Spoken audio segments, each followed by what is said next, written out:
And so this afternoon, it is no different right here. I want to say a special greetings and welcome to all of you already locked to the program of Civic Vibes this afternoon. Let me just say straight off the bat this afternoon, the co-host of the program, Paula Celestine, is having some technical issues, and so most likely there's a 80% chance she will not be able to join us here this afternoon, but she's listening nonetheless. And so let me now say a special good afternoon to Paula Celestine, who is the co-host of Civic Vibes program. Let me say as well a special good afternoon again to all of you already locked in the listening and viewing audience of the Civic Vibes Facebook page. That is where it all happens from 5 o'clock each and every Sunday, where the civic conversation always continue around that table indeed. So yes, this afternoon, gather your friends, tell your neighbor that yes, the program is on. And as we always do, we just ask you now to share the live so that your friends and contact, those who in the contact list, they too can participate and be part of that all-important conversation that we're about to have here this afternoon. Ladies and gentlemen, before we move further, let me just extend right about now sympathy to the Kazimi family in the Goodwill area. We heard of the unfortunate passing of a band leader and also former businessman in the name of Mr. Kazimi. That is Mr. Ruben Hesketh Kazimi, another centenarian in Dominica, gone to rest, 106 and counting. And so to his family and friends at this time, we want to extend our sympathy from the Civic Vibes team here this afternoon. So again, Mr. Kazimi, we heard of his passing sometimes earlier today. And so those of you who loved Mr. Kazimi, that is, we want to extend our hearty and sincere condolences to all of you out there who may be grieving in one way, shape, or the other. Those of you as well who may be grieving in other forms out there, you may have lost someone, we too extend our sympathy to you. Those of you celebrating, whatever you're celebrating at this time, be it a marriage, or just celebrating life, and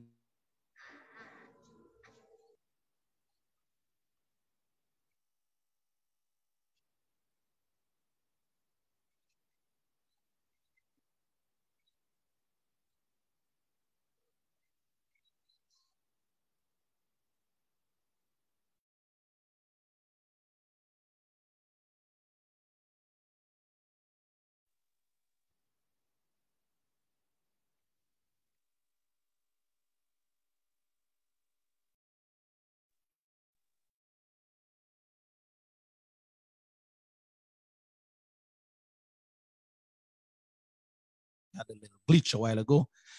We have Dr. Lennox Honeychurch, one of the lead historians in Dominica at this time. We have him as our guest this afternoon. Tomorrow, being the 1st of August, whenever that date comes around, people, we always celebrate something in Dominica, and that something is none other than Emancipation Day, we call it. And so we have asked Mr. Honeychurch this afternoon to basically come and tell us exactly just why we are celebrating that day on the very first day of August each and every year, and we dubbed it Emancipation Day. The real significance of that day, because we realize in Dominica that a lot of us celebrate days, especially Emancipation Day, and we don't have a clue as to exactly why and what we are celebrating. So this afternoon, Dr. Honeychurch is here, and he will help us navigate the waters, as it were, as to the why and the how and the reasons we are in that celebratory mood.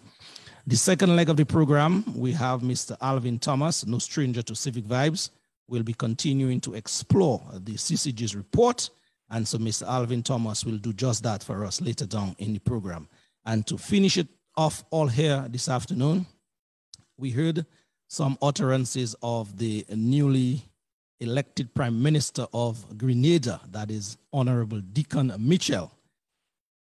I thought that his words are very interesting, and so I'll be letting you, the listening and viewing audience, listen to some of his words this afternoon, what he had to say to a reporter maybe 2 or 3 weeks ago. I think that is the type of leadership that we'd want to emulate in the Caribbean as it pertains to the utterances of this newly elected Prime Minister. So each and every time we'll try to push those words that always will inspire us in one way, shape, or form. So, ladies and gentlemen, that's what I just mentioned there, plus your comments, your interactions, your questions, your engagement will form part of the 2-hour program here this afternoon. So, without further ado, let me move across now to our very special guest in the name of Dr. Honeychurch. Good evening to you, my brother, and welcome.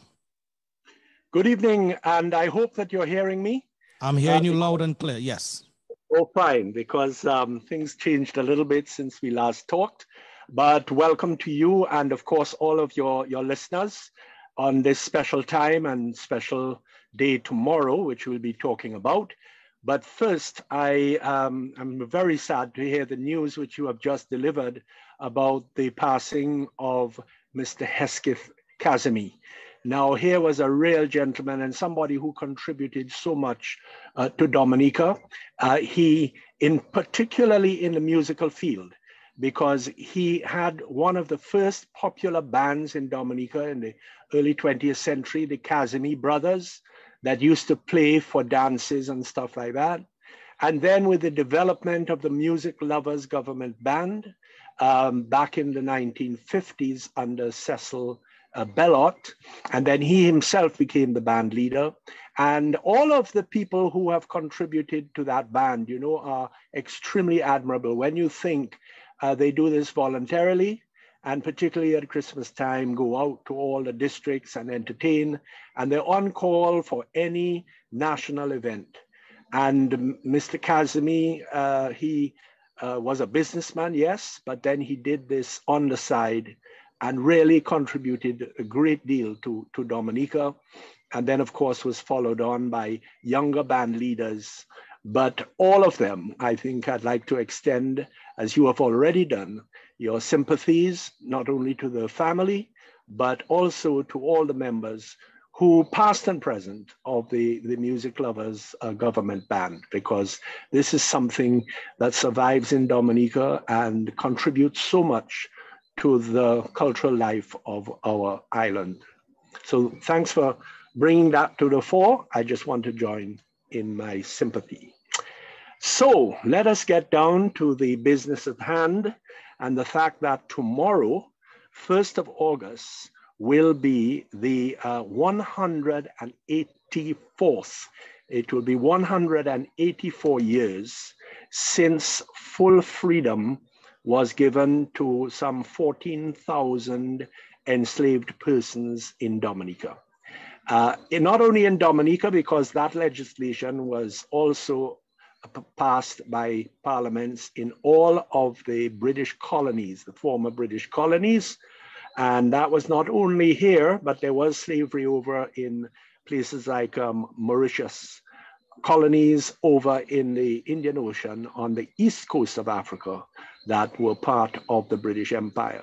And so on that day, actually at midnight, on the 31st of July, all formerly enslaved people were free. But as we will discuss, because we're going to relate it to today, as we will discuss, yes, they had freedom, but there was a lot of work still to be done. They had freedom, but they could not vote. They had no land.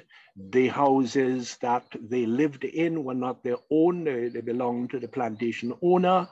And so that date in 1838, 184 years ago, was really just the beginning of the establishment of people being citizens of Dominica. You can apply this to the other colonies, you know, Barbados, St. Lucia, Antigua, whatever, but we're talking about Dominica.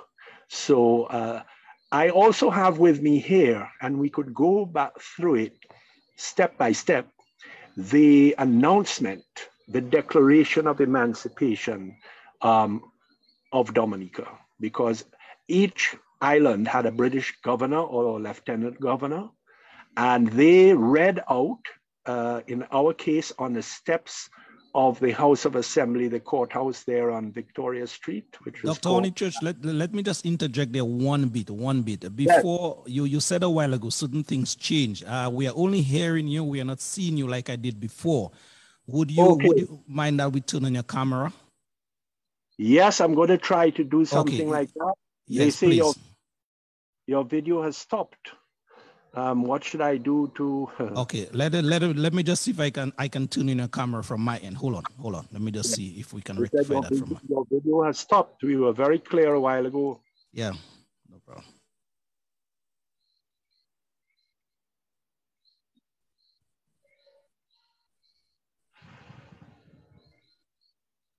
Okay, we should be rectifying that situation very soon. Just. I don't know whether I will go back to the invitation to get on. Okay. What is your camera saying by your end? Is it off or on? Like there's a slash over it or something? The camera. All I'm seeing is a black screen and it says done speaking, Lennox Untitled speaking. And I went back to the email and I put on the email, but I cannot see anything which is indicating to me now what to speak, leave. Okay, what I'm gonna do, Dr. Nichich, I'm gonna try to, what you can do is log out where you are now and try to log back in. The video aspect should be able to rectify that. Just log out and come back in.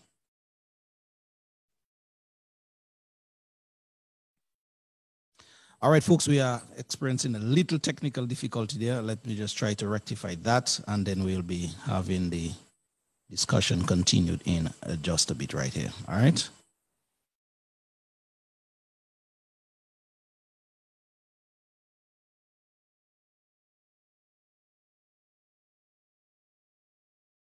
Are you still hearing me?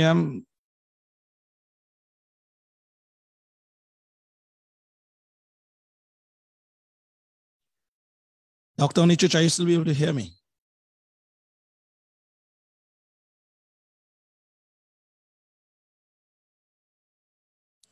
I don't think he has logged out as yet. Says the video has stopped. Oh, leave. Okay, well, let me leave the meeting. Yeah, leave it and try to re-engage. Try to come back in. Your camera should be able to come back on when you do that.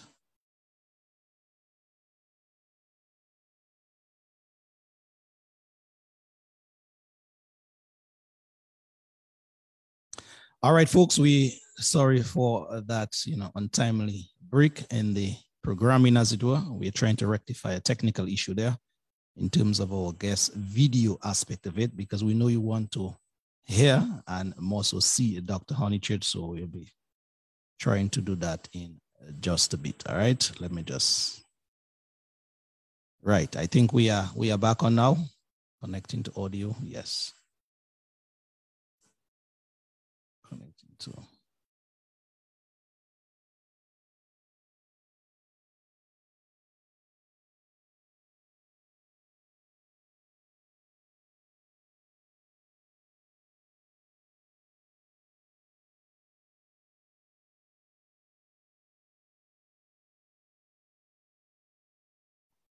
All right, are you hearing me now, Dr. Nichich?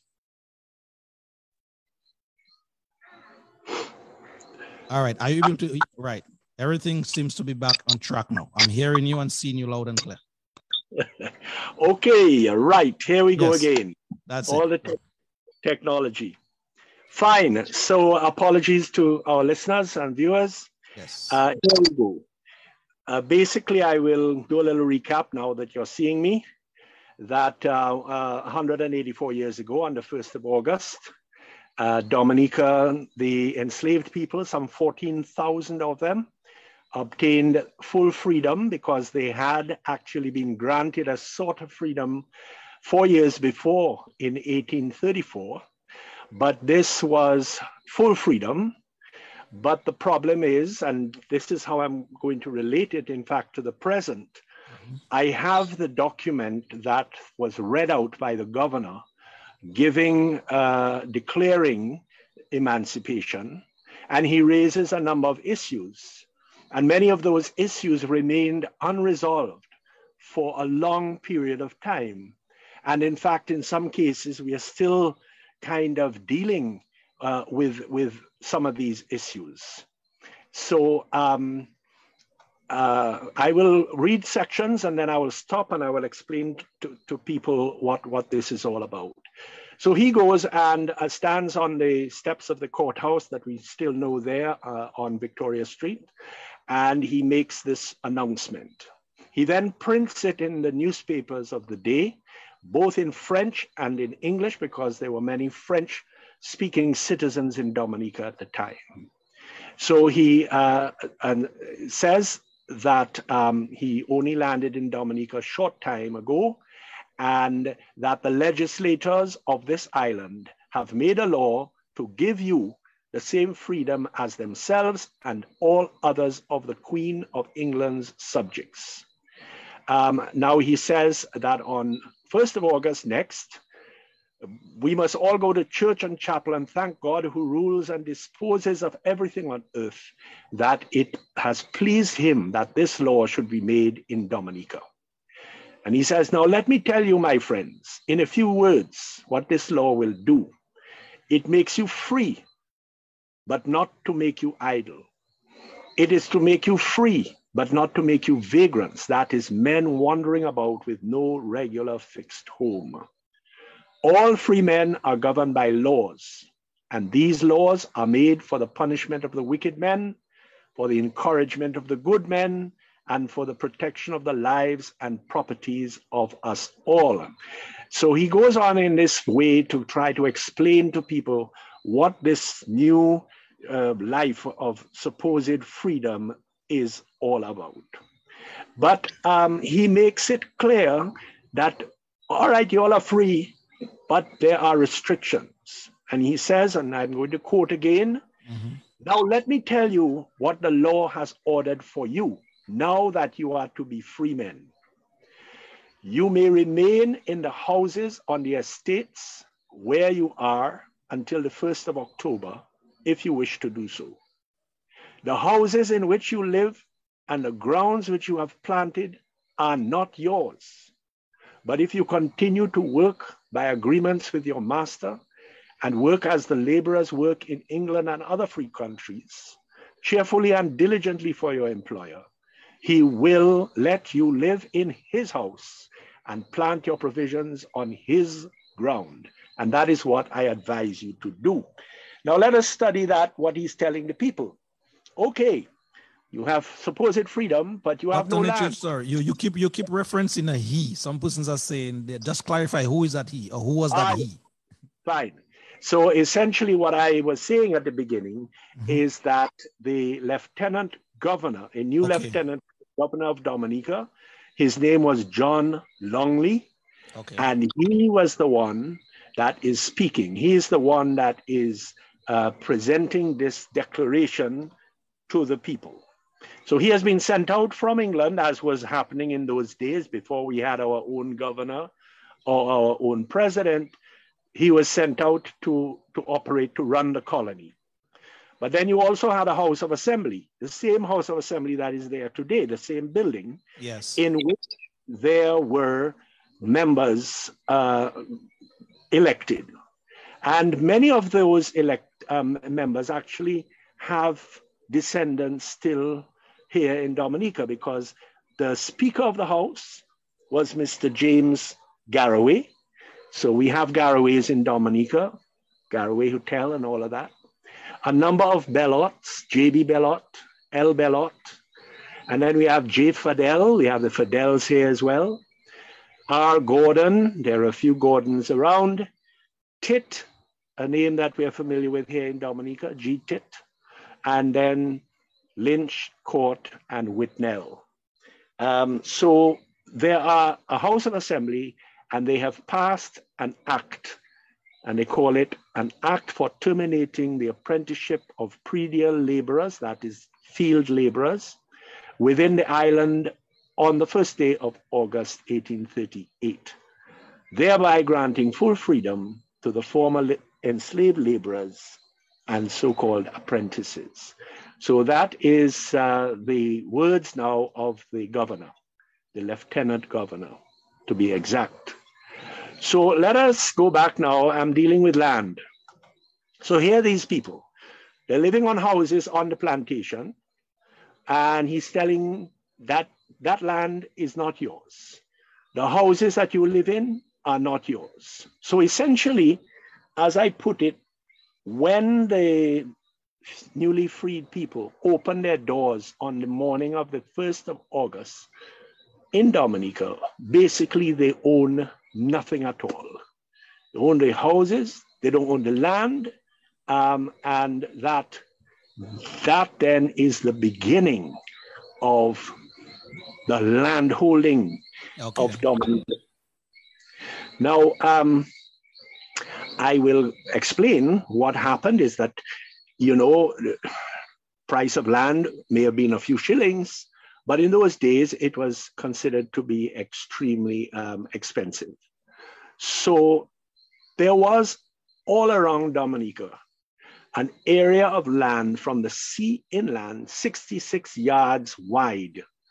They called it the Queen's Three Chains. So if you go all around Dominica from the sea inland, 66 yards, and this belonged to the government.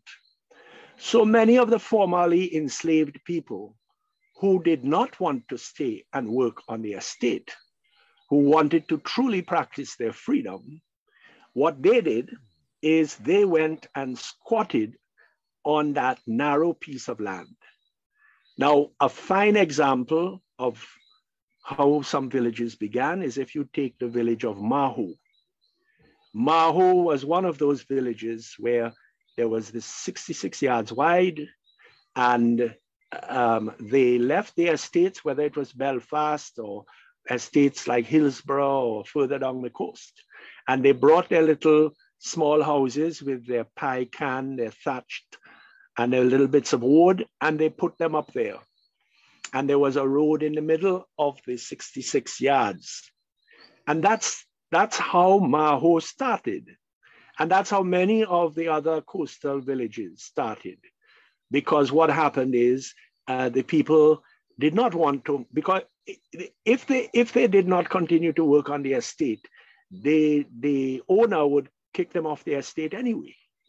And then what happened on the East Coast, places like Castle Bruce or Wesley, places like that, they went on the rough, rugged land between the two estates. So for instance, if we take Wesley, there was Londonderry Estate and Eden Estate next to each other. But there was a rough, steep area which was not really used by the plantation because the plantation wanted nice flat land. And so what they did is the people went and squatted to begin with, and then eventually they paid the owners for that land. But the land is not on the houses are not on the best land. If you go Castle Bruce, it's another thing. The older part of Castle Bruce around the church, police station, school, going up Jalousie and Sen House and so. All of that is rough, steep land. And we see it replicated all over Dominica, you know, people retreating to the rough land that the estate owner did not want. So here you have a situation that well into the 20th century, we were still working on. And even today, the question of how do you get sufficient land, housing. You know, we know that there have been squatters in places like Foncolé and up in Benar Valley, up behind Canefield. That kind of thing is still happening to a certain extent because of the paucity of the failure of people to be able to get land under government schemes and things like that.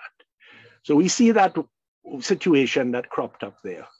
So he's telling them, the land that you are on is not yours, the houses are not yours, and so the people tried their best. Some places, the estate owners went and bought up the land before the people had time to squat.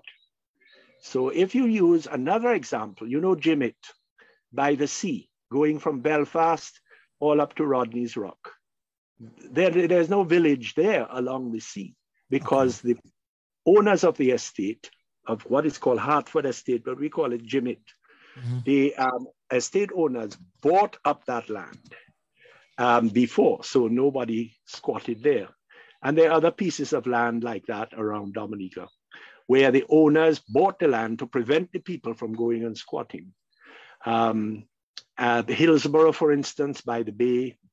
But then you had other areas like St. Joseph, down by the sea, Baudelaire, St. Joe, and other of those tight. And you know, you'll always notice they're very crowded because the people were packing themselves in so that they would have a place to live.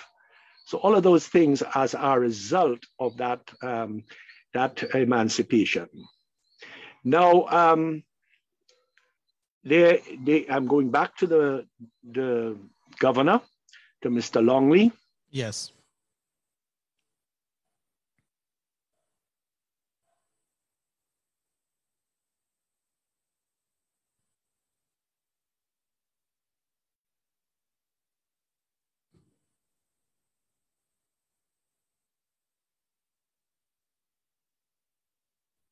Says that there is another law which orders that no man can go and plant or build upon ground which does not belong to him. If he does, he will be taken as a vagrant and punished by law. Once again, that's squatting, but squatting for land. So if you go right up in the height of the mountains there and you want to make a little garden and you are in somebody else's land or maybe even government land, those laws in essence still exist. Now, then he says, the governor goes on and he says, if the queen chooses to have some ground which belongs to her in Dominica, that's crown land, or what we call today state land, if the queen chooses to have some of the ground which belongs to her in Dominica cultivated and houses built upon it, she will give me, her lieutenant governor, orders how it is to be done according to her commands. Now, in one or two places, this was done. And you know, one place was in the area of Delis. There is a part of Delis that's called Victoria. Well, the queen of the day was Queen Victoria. Oh, okay. And what they did is they took a section of the land, their unoccupied land, they divided it up. And hence we have that part of Dominica called Victoria because it came from the queen. The land essentially was the crown, and the government gave lands for people. So that is one thing he quotes in his section there. And then he goes on to explain that something has been set up, a police force, because before emancipation, it was essentially the planters in each estate that were controlling law and discipline. It was they that punished the slaves. It was they that issued the lashes or whatever, you know. So he is now explaining, the governor is now explaining that there is going to be a police force. I will quote him now. Now, to take care that all these laws are attended to and not broken by any persons, it is necessary to have constables to find out the lawbreakers and to bring them, whether they are thieves, squatters, or riotous, disorderly, idle fellows, before the justice of the peace. And these constables, who will be called rural constables and will wear a mark of distinction to show they have the authority, will be selected by me for the best and most orderly men amongst you. And the justices will be at certain fixed times at different police stations in many parts of the island. And to these police stations, the rural constables will bring all the persons they know have been breaking the laws, unquote. So today we know, you have police stations, you have magistrates' courts and all that. But what he is doing is he explaining for the first time to the people that this new system is in place. The man that's running your estate cannot go and lock you up or lash you or do everything. There's a system now in place. Now, the next thing, remember, slavery is over. People are supposed to be doing what they want. If they want to be a fisherman, if they want to be a carpenter, go wherever they want to go. But what the governor is now saying in his next little piece of the speech, he wants to ensure that people stay in Dominica so that there will be labor in Dominica for the estates. I will quote him now. I quote him. "Let me advise you not to think of going away from Dominica. There is plenty of employment for everybody in this island. And whatever your engagement with your masters may be, keep them faithfully by working diligently." Now remember, in those days, if you were free, you had the freedom to get on board a schooner. Many times people heard there was a gold mining going on in Venezuela. They heard there was work down in Cayenne in French Guiana. There were railway building in Costa Rica and what is Panama. People were free to go. But what he's trying to tell them is don't go. Okay. Stay in Dominica. Stay in Dominica, because there's plenty of employment for everybody in this island. But of course, the employment is on the estates, you know. So that is to try to prevent people from going. And then he says to them, remember, all of this is sounding like a kind of propaganda. You can listen to it when I read it, and you'll see that what he's trying to do is to get the people to do what he wants them to do, right? So he says, and I quote again, "And if you wish to be quite happy in this state of freedom, let me tell you the only way to be so is to be religious and grateful to God for all his blessings, to be honest, to be orderly, to be sober, and send your children to the schools which the Queen and your legislatures have been so kind as to desire to be built for you. And if you attend to what I have said, you will become happy men and free men," unquote. So we see a number of things crop up in this.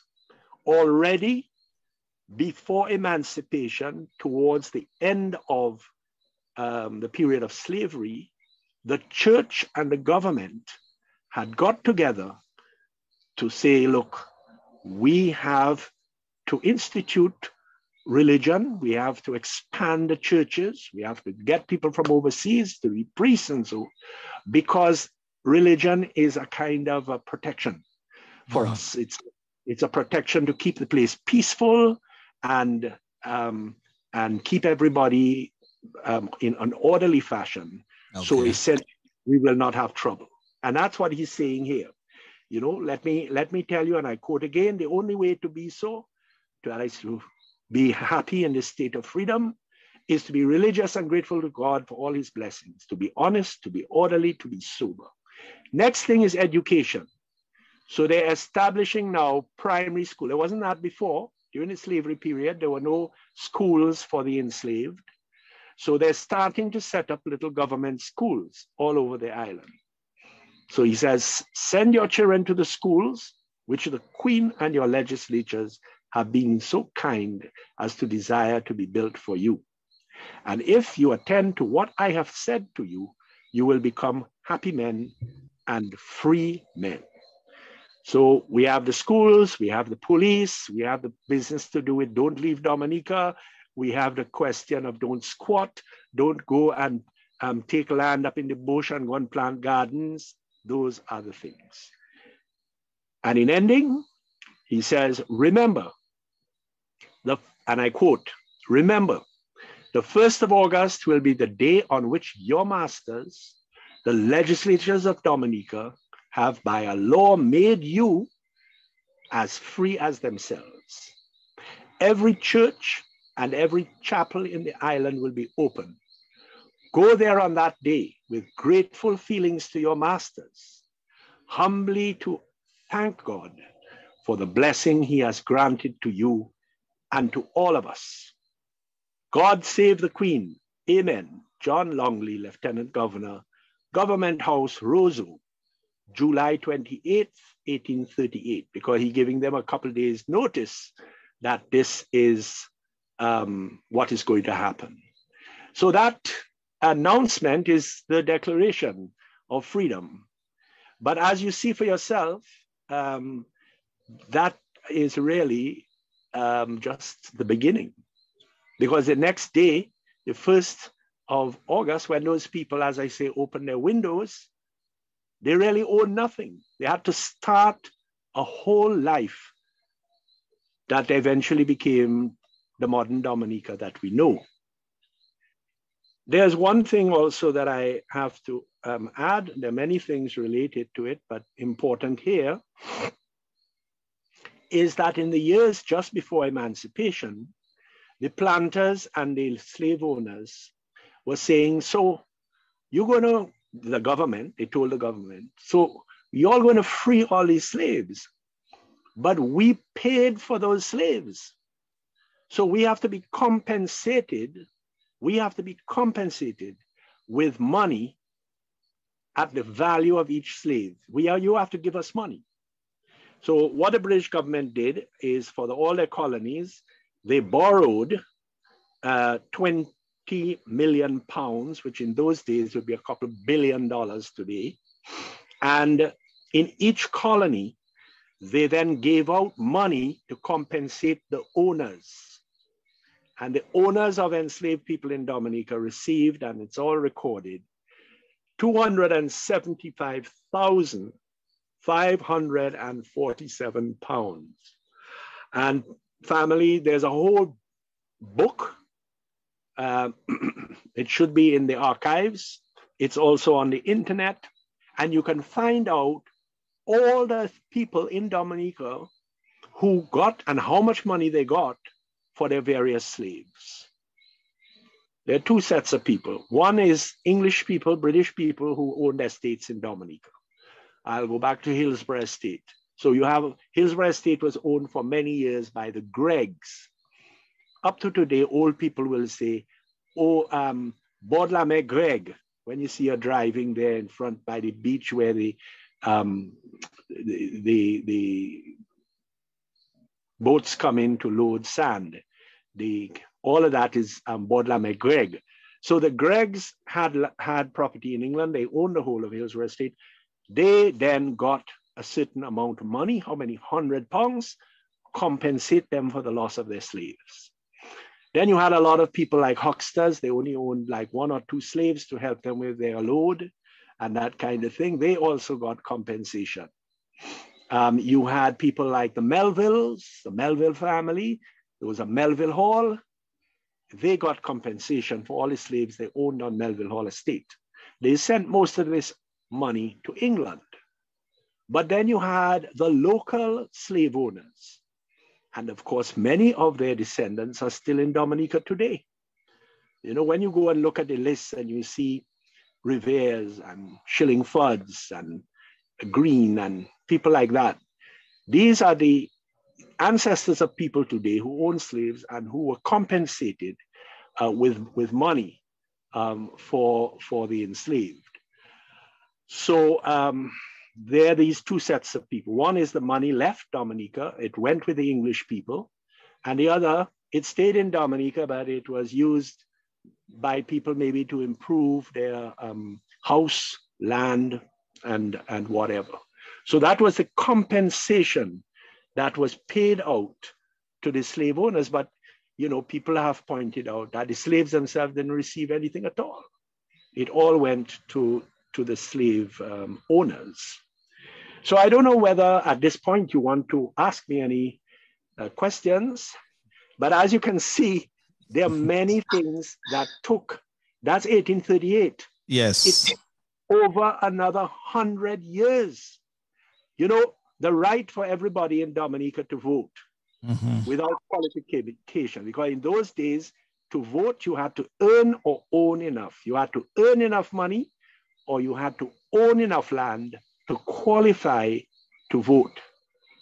So it wasn't until 1951, there are many people living in Dominica today who were born before 1951. It wasn't until 1951 that what was called universal adult suffrage was granted, meaning that everybody over the age of 21 could vote.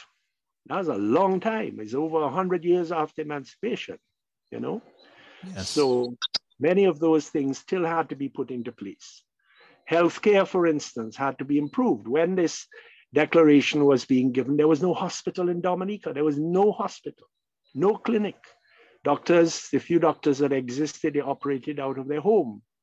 And there was no health service. It was people like Dr. Imre. We know his name because there's an Imre ward. And later on, Dr. Nichols, we have, his name was Henry Alfred Alford Nichols. So that's Alford for Alford Ward. Okay. Yeah. And then there was a governor who helped build clinics. His name was Glover. You have the Glover Ward. But when this man was speaking 184 years ago, there was nothing like that. There was no healthcare. And so here we are today, still piecing together our healthcare system. Education, of course, has advanced quite a bit since that time from the little schools, but it was just primary school. It wasn't until many years later that the convent school was set up as the first secondary school. And then later on, the Dominica Grammar School in 1893. And then many years afterwards, the Wesley High School for girls. And then in 1932, the SMA. And it remained that way until 1971 when Portsmouth Secondary was put in place. And then after that, the other schools came in, like, for instance, in the 70s, like the one, St. Andrew's High School, which is now Northeast Comprehensive, and other schools, the Community High School, which actually was set up by people desperate to have a secondary school for their children because there was no secondary school. There were a paucity of secondary schools. So we can see that, all right, we're celebrating the 1st of August, but there was a lot of decades, over 184 years of work still to be done to give people the full kind of rights as citizens, you know? Yes, true. Dr. Honeychurch, I want to, thank you very much. So far, so good for, really putting your hand on the button as it pertains to where we as slaves came, where we are today. I guess we'll get into that in just a bit later. But let me just ask our persons listening and viewing here now, those of you who are here, you can punch in or plug in your comments or questions to Dr. Honeychurch, and I will try my best to facilitate those to get it to him so that he can answer if it is within his power to do just that. Whilst I wait on these comments to come in, let me go back, Dr. Honeychurch, to a statement that you made in your sort of opening in terms of the discussion here. You said that the lieutenant said the declaration that he was, or part of the declaration that he was reading, part of it said it was to make you free, but not make you idle or not make you a vagrant. What did you think the true importance of that line meant to one, the English people back then, or the enslavers back then? Why? Just why? Yeah, well, one of the things is they wanted their estates to continue working. Okay. And they wanted the labor to work their estates. Now, before, during the time of slavery, they were forcing people to work. But now you are in freedom. You could or could not. Okay. But they wanted to put pressure on you to make sure that you continued to work. And vagrancy, of course, we still have some of the legislation. Vagrancy means that you are wandering around, like, equivalent to somebody who just decides, I'm going to not bother go to work. I'm going to go and do my own thing. I'm going to promenade around town. They were described as vagrants. And therefore, they had these vagrancy acts. And the vagrancy acts were any kind of thing where they felt a person was just not working, doing things that would force them to work. And of course, sometimes they would be charged and taken to the prison. Imprisoned. The prison in those days was where the police station, the police headquarters is on Bath Road and King George V Street. So the vagrancy business was to basically put pressure on people to go to work. Everybody must be working. You can't just go and cool out. Yeah. That was their attitude in those days. if you did go and you made a canoe and you went fishing, or you had an axe and you were doing, or you were a carpenter, even if you were on your own, you didn't necessarily have to work for anybody, but you were doing something productive, you were all right. But the moment you just decided to cool out and take your time and live your own life, that was considered vagrancy. So although you were supposedly a free person, but you were not free to just cool out.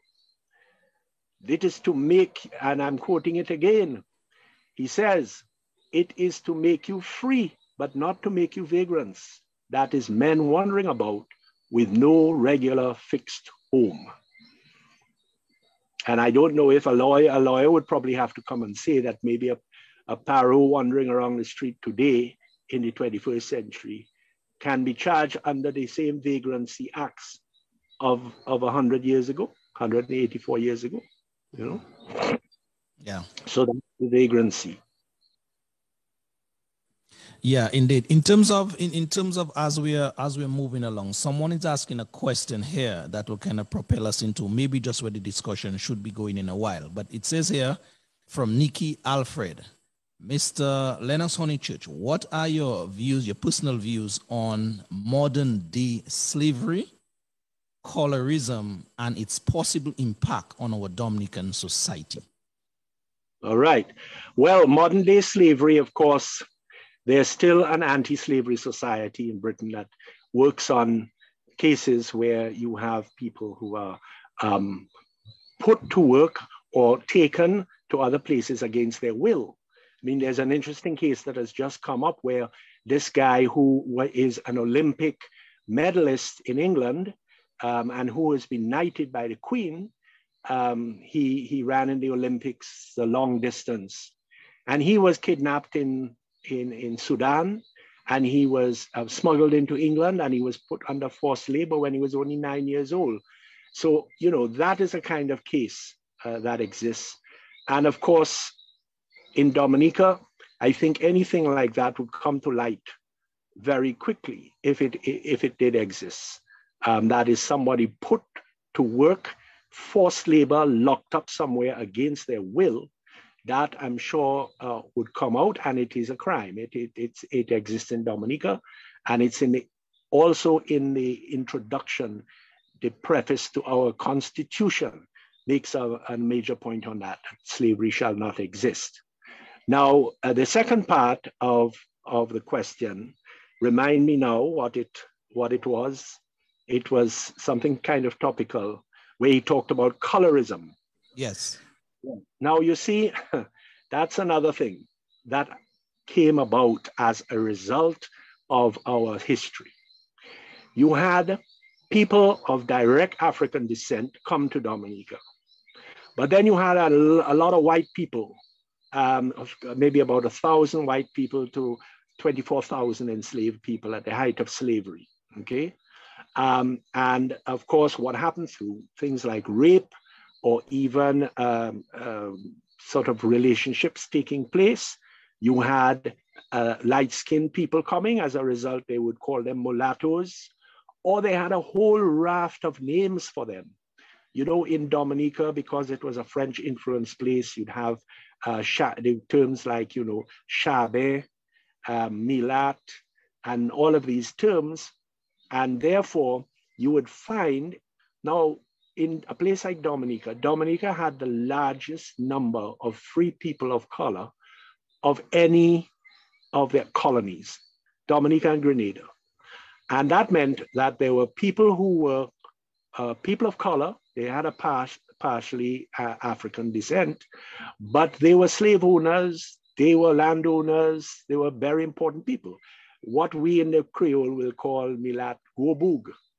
So you had the whites, and you had the Milats, and then you had the lighter colors, what the Jamaicans will still call high brown. And of course, what happened is the mulatto elite, when the white people left, as they did, you know, in the 1890s and so, bit by bit, you had the mulatto elite taking over and controlling the land and controlling. Because when that law was passed, the Abolition Act, Dominica was the only place, Dominica was the only colony in the British Empire at that time where the majority of legislators were men of African descent. They were Milat. They ran the House of Assembly. So they had inherited all of these powers from the slaves, because another act was passed just a few years before in 1830, and it was called the Brown Privilege Bill. And that meant that before, once you had an ounce of African blood in you, you were not permitted to hold any posts, work for the government or whatever. But then from that date, when they passed this Brown Privilege Bill, it meant that free people of color could hold any office. They could be jurors in the court. They could be civil servants, public servants, whatever. And then those people they basically control the power. And in the politics of Dominica, well up into the 1970s, used to hear people say, oh, you can't vote Freedom Party because it's the Milat Wobug and all that kind of thing, was still very active in our political discourse. Yeah. So that is what today in the United States they're calling colorism. In Dominica, of course, and places like Guadeloupe, Martinique, and Grenada, and St. Lucia, the French influenced places, you had those other terms. Like Milat, even a term I came across in a book, Lapo Sapoti. A sapodilla is a light brown kind of fruit. So if you had Lapo Sapoti, you were light skin, brown skin, you know? So all of these terms are terms that, and attitudes that came down to us from those times. I hope I answered the guy's question for him. Yes, indeed. I think you did justice with that question, the colorism question that the person posed a while ago. Let me ask you a question, Dr. Onichurch. From the 1938 that year to 1951, we have what, 113 years in between that gap. Can you give us a sense as to what the quote-unquote freed people were doing during that period up until the time of universal adult suffrage? Well, essentially, it was an unfolding pattern, an unfolding story. So we start from the day when they opened their windows and they had nothing. And then bit by bit, in one way or another, various things started to open up. We talked about the schools. So they go and establish the primary schools. And then it meant that the government would pay for teachers to come and teach. The children could go to those schools. But up until the convent opened in 1857, there was no secondary school. You could not go any further. So the primary schools basically provided you with what you had to go out in the big wide world. And then eventually when the Dominica Grammar School opened, but even when the Dominica Grammar School opened in 1893, there were only 25 students. You know? So it's only those 25.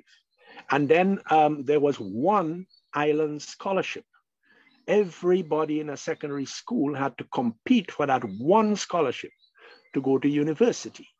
And even in the primary schools, there were only 1 or 2 scholarships when they had the secondary schools, that you could leave a primary school and you could go on to a secondary school.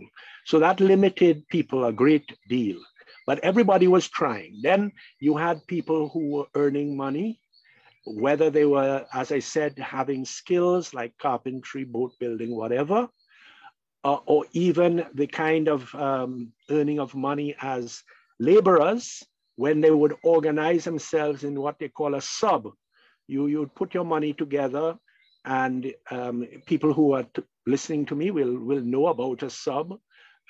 Every payday, everybody got together and one person would benefit from all that money, and they'd be able to go and buy something. They could buy timber for a house. They could buy things to cover the house. They could buy boards or anything, use the money as they wished. So it was a PT, a bit by bit struggle to get, to improve, to buy land. Then eventually a number of estates, you know, things were going on hard times. Sugar was collapsing. They had a blight on coffee, and then eventually got into limes, and then limes had a disease. And the private landowners then began to sell out little bits. So the people who never had land before, they were able to buy a little piece here and a little piece there, and then develop themselves, develop their children. And one thing slowly led to the other. But, you know, let's take an example of right here where I am in the region of Woodford Hill and Wesley. We're talking about the year 1938. 1938. That means to say that's 100 years after emancipation. The owner, Mr. Stebbing, Captain Stebbings of Woodford Hill, Eden, Temple, and Londonderry, was preventing the villagers of Wesley from passing through his estate to go to the sea. You know, and that's in living memory of some people. There are people who are still alive today who were born before 1938. And then pressure had to be put on the landowner to say, look, you must allow these people. They had to pass a law in Parliament to allow people to go and have access and to beach their boats. That is why today there is this law, which means that once you are on a beach and it's up to high water mark, that is where the storm will reach into the bushes at the top of the beach, that is public. So you must have a track leading down to the beach. And when the person gets on the beach, they have the right to be on that beach. But those laws did not exist all of a sudden, you know. They had to be fought for. Pressure had to be put, you know, to allow for that. So in answering your question, I basically have to say that these things were slowly put together. Okay, good. Certain people had advantages, like the people of Marigot and Wesley. They came after emancipation because Dominica needed labor, and Antigua, St. Kitts, and Montserrat were parts of the Leeward Islands. Dominica was part of the Leeward Island. So if you wanted work in Antigua, you just had to hop on a boat and come to Dominica. Many of them went to the area where those big estates were, like Melville Hall and Governor and Londonderry, to work. But the advantage those people in Wesley Marigot had in the primary schools was they did not speak the French Creole. Even if they were speaking the Afua English Creole, they could prosper in the primary schools. And so many of them then went further on and were able to get a little scholarship to go to the secondary schools in Roseau. And that is why you found a lot of nurses, policemen, teachers were coming from Marigot and Wesley, because they had the advantage of having a basis in the English, you know? So that's another little element of Dominica development that we talk about. Yeah. Mr. Thomas, Alvin Thomas is also asking a question, read the question that I just asked a while ago. He's asking you what role, if any, did the Neg Mao played in that period to sort of, you know, have everything evolve? Very important, because the thing is, we were talking when we began about 184 years ago. But the pressure, the pressure to pass this Emancipation Act included the Maroons, included the so-called Neg Mao, because for years before, there was this constant battle going on between the planters, the British, mainly in Roseau, fighting against these slaves who were advocating liberation freedom, it cost a great deal of money. Like for one campaign that they mounted against people like Jacko and Sandy and Noel and Hill and Kwashi, all these other people, it cost the British government like £50,000. Because remember, they had to provide food for the soldiers that were going in the forest, and also those enslaved people who volunteered to go and fight. They had to provide, if they shot any slave, they had to pay compensation to the owner. Like for instance, when Jacko was shot, they had to pay Jacko's owner, although it was 41 years Jacko was in the forest, they had to pay the owner, and also they had to pay the soldiers. They had to reward, because they rewarded the people who killed Jacko. So they had to pay all that money. All of this was costing money. So after a while, the whole business of slavery, and whether you were really making a profit out of this slavery, became to be questioned. And of course, we have to remember that up in Britain, there were British people who were anti-slavery people. And they were doing things like boycotting sugar and putting on all this pressure in the Parliament in England to make these laws come through. People like Wilberforce, Claxton, all these people. Now, all that pressure, which came from the pressure that the enslaved people were putting on through revolt, through being maroons in the forest, because being a maroon in the forest, you were essentially withdrawing your labor. You were no longer on the estate to work. So the estates then realized that they were losing labor as a result. So yes, to answer that question, all of those pressures were building up in the years before, okay? For at least 50 years or so before they finally decided, look, this makes no sense. Let's just abolish the whole thing and let's go into wage labor. But the wage labor, of course, was very small, a few pennies a day. Yes, indeed. A time check. It is 8 minutes past the hour of 6 o'clock. And so, folks, yes, we are having an all-important discussion here with Dr. Lennox Honeychurch, lead historian in Dominica, talking about the significance / the importance of what we in Dominica will be celebrating tomorrow as Emancipation Day. That is the topic under scrutiny here this afternoon. And so far, so good. Dr. Honeychurch is doing justice to the conversation we're having here this afternoon. Continue for, yes. Go One right thing ahead. I want to add, because your next speaker is associated with that, is trade union. Okay. Who is going to speak for the workers? You have individual workers, they complain. You have one or two people go and say, Mass George, Mass this, Mass that, you're not giving me enough money. And so, and it's only one person or two people, so they just dismiss them. So what we have to look at, as part of this effort that the people are making to develop themselves, is the establishment of the first trade union in Dominica in 1945, right? The first we had in Trinidad, you had Cipriani forming the first association, workers' association and all that. And then many other islands developed, Barbados and Guyana and these places.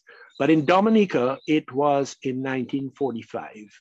And it was, of course, the lead person in this was Emmanuel Christopher Loblack, who really pushed the formation of the Dominica Trade Union. And that trade union, interestingly enough, the large number of members were people who had land on estates, like in Geneva, Granby, and they were angry that they were being driven from their land, like without compensation. So they would be planting all their dashing and tanya and whatever on the land. And then the owner, and this is before Mr. Nassif, this is the Lockharts and so, would come and say, oh, but we're taking that land, we're going to plant limes. And then they would give them no compensation for the years that they had planted all of these food crops on it, and they would just take over the land. So people like, because Mr. Christopher Loblack, he came from Granby, and he got other people together with him. There was Mr. Pappy Winston.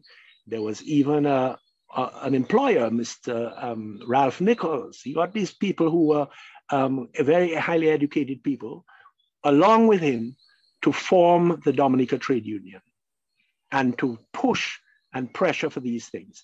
Then the banana industry came, and you had the unions like the Waterfront and Allied Workers Union, DAWU, Dominica Workers Union, Amalgamated Workers Union, Dominica Amalgamated Workers Union, and others.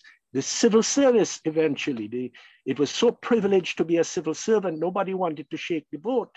People were hesitant to form a union because, boy, we are high society people, we're civil servants, you know, even if we're, you had the school teachers, they formed their union, and the CSA, which is now the PSU. So bit by bit, these things were put in place. Different people who made the sacrifices, who took the risk to get things going. Yeah.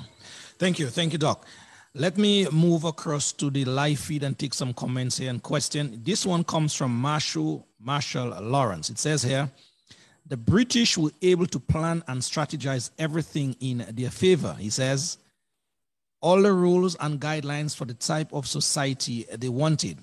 Only a few on the island, but they were able to sustain many thousands of miles away across the Atlantic. Basically, what I'm getting from Mr. Lawrence here is, how did the British exert that level of authority many miles away, as he's saying here, over, you know, places like Dominica where the slaves were?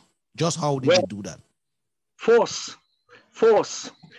Before emancipation, that was the reason why you had all these fortifications up and down the island. You know, we have the remnants of Cubrits, Fort Shirley, Fort Young, down in the south at Kashaku. And you had what they call coastal batteries.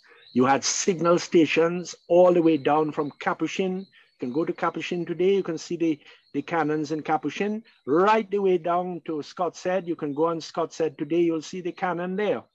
And then you had your military, you had your forces there stationed. They came out from England, they were regiments, and they were housed up at Mount Bruce.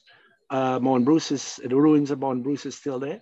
So they were on guard for any kind of disturbance. And then you had your local militia as well, that's white and colored, free colored people. They formed their local militia. They were entitled to have guns, and they were private people, but they volunteered. And then once a month they had their parade and practice and that kind of thing. So whenever the Maroons or the slaves raised themselves, bam, the soldiers, the legions, the volunteer militia, they would come out in full force. But even later on, after slavery was abolished, you had the police service, and that was put into place. The constables that they mentioned in the Declaration of Emancipation, these people were to be on guard. And remember, the British also had the Royal Navy sailing up and down the Caribbean, around the world, the most powerful navy in the history of the world. And they could come and add to the pressure. Look at what happened in the Kalinago territory in 1930, when they were accused of smuggling. They were doing their normal traveling, and the police came and arrested some.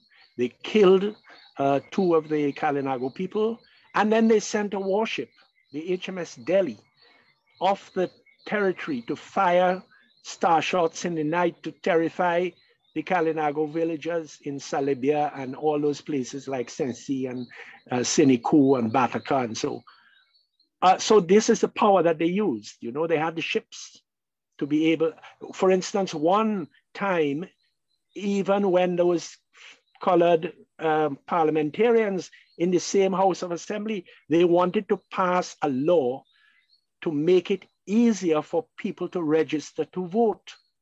And they sent, the British, sent a warship to anchor off the bayfront, off where the library the old library is, and off DBS, and to point the guns towards the House of Assembly and to send troops because of the pressure that was happening in the House of Assembly.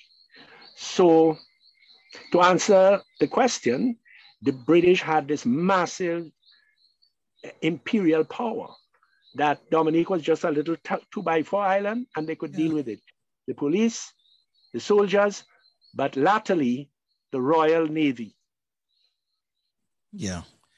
Thomas later is asking an all-important question as well. He's asking you here, Mr. Dr. Honeychurch, how was the slave population in the southern villages like Pishley, Bagatelle, Biracoa, etc.? Oh, well, all of these villages are what you call post-emancipation villages. They're villages that developed after emancipation. The slaves, the enslaved people, lived on the plantation. So whether you were working at Stowe, at Bordeaux, Grand Colibri up on the height there, or Lagley, Hagley, or down in Geneva, you were based on the estate. That is where you were. So every morning, bell would ring, conch-shell would thing at 6, 7 o'clock, and you were out in the fields until sunset. You had your break for lunch, and that was it. So everything was concentrated on the plantation, all the houses. That is why when the man says on the Emancipation Day, the announcement, he says, remember, the land that you are on is not yours, and the houses you are on are not yours. So what essentially happened is that in places, as I mentioned, like Casa Bruce, parts of Wesley, and so Dailies, you found the people drifting off the land eventually and squatting and forming their own little villages, like in the case of Pishley, like in the case of Tetmon, all of these communities over and around the south, or if you can add all over the island. Either they went down by the bay, where they could squat on the 66 yards, like in Maho and even places like Scott's Head along the sea. There were some times when they tried to squat and they sent soldiers and police behind them. That piece of beach there at Batterley, the Batterley beach, squatters went on the Batterley beach and they sent soldiers from Antigua. They brought soldiers from Antigua to burn down their houses and break down their houses. And that is why today there is no village at Batterley, because the owners of Batterley Estate claimed the land and prevented the villagers from being there. So you see, it was a struggle. Slavery was over, but the struggle continued, as they say. True. Another question coming in here, because we are slowly but surely winding down in just the next 10 minutes. So those of you out there, you want to plug in your question or comment, and now is the time to do just that before Dr. Lennox Honeychurch is released, or his duties here, as it were. Another question comes in here from Mr. Lawrence. He says, Dominica became a republic, and why Crown land is still in the possession of the British? No. The land is not in the possession of the British. When independence came, it was called Crown land. Okay. Up until independence. Officially, it is now called state land. So all of the interior of Dominica, for instance, is Crown land. Or let us say the top of Mount Bruce or the Botanic Gardens. All of that was Crown land belonging to the Crown. Okay. But on independence, it became called state land, and it is under the jurisdiction of the Republic of Dominica, the Republic of the Commonwealth of Dominica. But just to go back quickly to the statement the man has made there for emancipation, where he says, he says, and I quote, "If the Queen chooses to have some of the ground which belongs to her in Dominica cultivated, and houses built upon it, she will give me, her lieutenant governor, orders how it is to be done according to her commands. Like the example you gave in Delis. Victoria, yeah, down in Victoria Delis. Yes. Her name was Queen Victoria. The land that was subdivided was called Victoria, just like the falls are still called Victoria nearby. And then the land was apportioned to people, and their descendants still own that land today. They can hand it on from generation to generation. So that was in the colonial times, but now it's state lands. It's managed by the Lands and Surveys. Okay. And of course, there are big sections which in the interior are now state lands, but they are national park or forest reserve. Yeah. Okay, good. Another question comes in here to you, Dr. Chihonichurch. It says, after emancipation and slave owners received compensation for their slaves, where did the slaves live? Where did they live? Yes. Yeah, well, two things came into play. I mentioned about the 66 yards, the classic case being Maho, where they go and they pack themselves. Belfast Estate is at their back. All the cane fields of Belfast came down right to the back. All their houses are now in Maho. The cane fields of Belfast came right down to the back. Same thing in Massac with Check Hall and Les Point back. And then they squatted. And so many of them squatted that eventually the government had to make arrangements, and they paid a few shillings and they got the land. So basically that's where they lived, or as the case we've already repeated, where in rugged areas that the estate did not want, between, for instance, between estates, like as I use Wesley as an example, I use Casa Bruce as an example, where because they couldn't go down by the sea, because the sea is really rough and rugged down there. It's not like Maho or Scott's Head. So they had to go now on the rugged land in between. Places like classic places, Grand Fond, Rivière Civic, Montjean, you know, those places in between the estates where they could find a coin to go and put their house and put their land, and then eventually pay a little money and get their title deed, if they got their title deed. But then we have another situation briefly in Dominica, which is the family land situation. Mm-hmm. So you would find somebody who would, because they worked hard, because they had an advantage, because they were friendly with the landowner, the former slave owner, they would get a bigger piece of land. And very often, I have a case there in Calibichi, for instance, I know about, where the man is on his deathbed, Mr. Benoit Laville, and he says, "Moi ka quitter témoin pour mes enfants et ses enfants pour toute la génération." And up to today, once you can prove that you are a descendant of Benoit Laville, you can put your little house in there. Show how you are a great-great-grandchild of that man. And there's a lot of family land there. And then you have cases up in Petit-Souffriere. You have places all over Dominica that there's family land, people are on it, and it's extremely difficult for them to get their title and all that kind of stuff. All of this thing is going back over the years. Wow, that's very, very interesting information here, Rue de Laville, that you spoke about. Very interesting. Yeah. You're not descended from a Laville. No. I will check. I'll check. And also, it's not any Laville, you know. It's not any Laville. It has to be Benoit Laville of Calibichi. Okay. Yeah? Okay. Yeah. Good.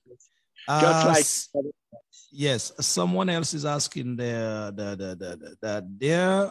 Eugene is asking, there is an old slave village in the heights of Rosalie, where the ruins, what's that? Where the ruins can. I don't. Is there a slave village in the heights of Rosalie, Dr. Chihonichurch? Well, yeah. I mean, there's a classic map of Rosalie. There's an artist's impression of Rosalie, and it shows quite clearly where the slave village is. We have to understand that in every estate in Dominica, you had these slave villages because the slaves were living on the estate.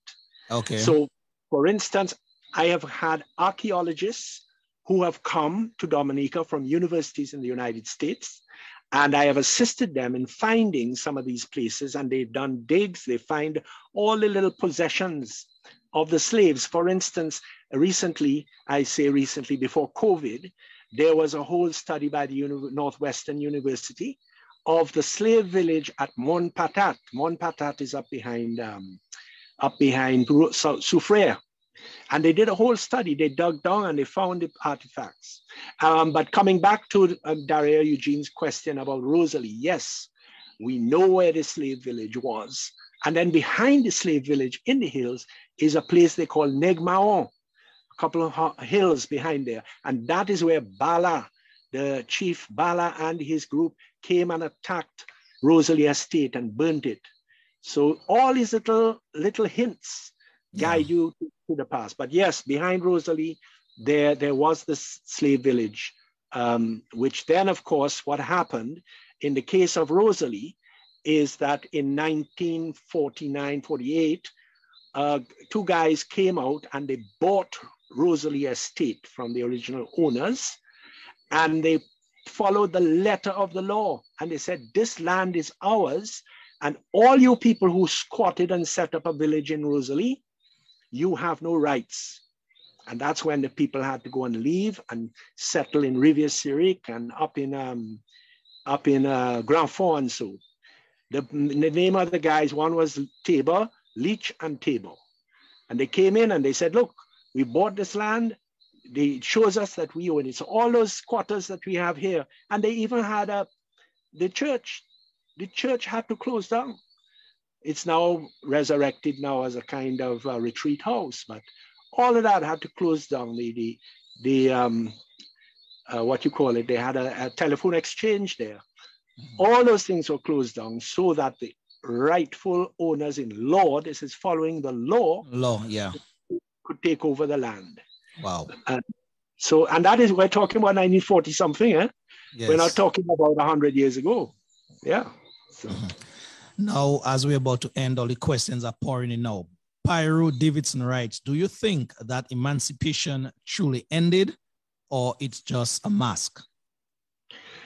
The way I put it and the way I've been trying to explain it is the day, the 1st of August, yes, that was emancipation, but the struggle, continued on for over 100 years. So the event did not suddenly happen on the 1st of August, because as we have been discussing this last time period there, this afternoon, there were so many things that still had to be done to give people full freedom. So even today, people could question, have we got the full rights? And we have to guard against, it's not the finish, it's not the end. Look at the question I brought up to you in relation to the freedom to be on the beaches. Yes. People can come into Dominica tomorrow and make a deal with government and the rights to access could be cut. So we have eternal vigilance. Yes, you have to be vigilant that, these rights are not taken away. You struggled for them for over 100 years, and you have to make sure that those rights are maintained. Yeah. True. Very correct indeed. And that is why we always say the struggle continues. Adelaide Paul, Dr. on the Church, is writing here asking an all-important question. How did RBD, that is the Douglases, acquire his estate?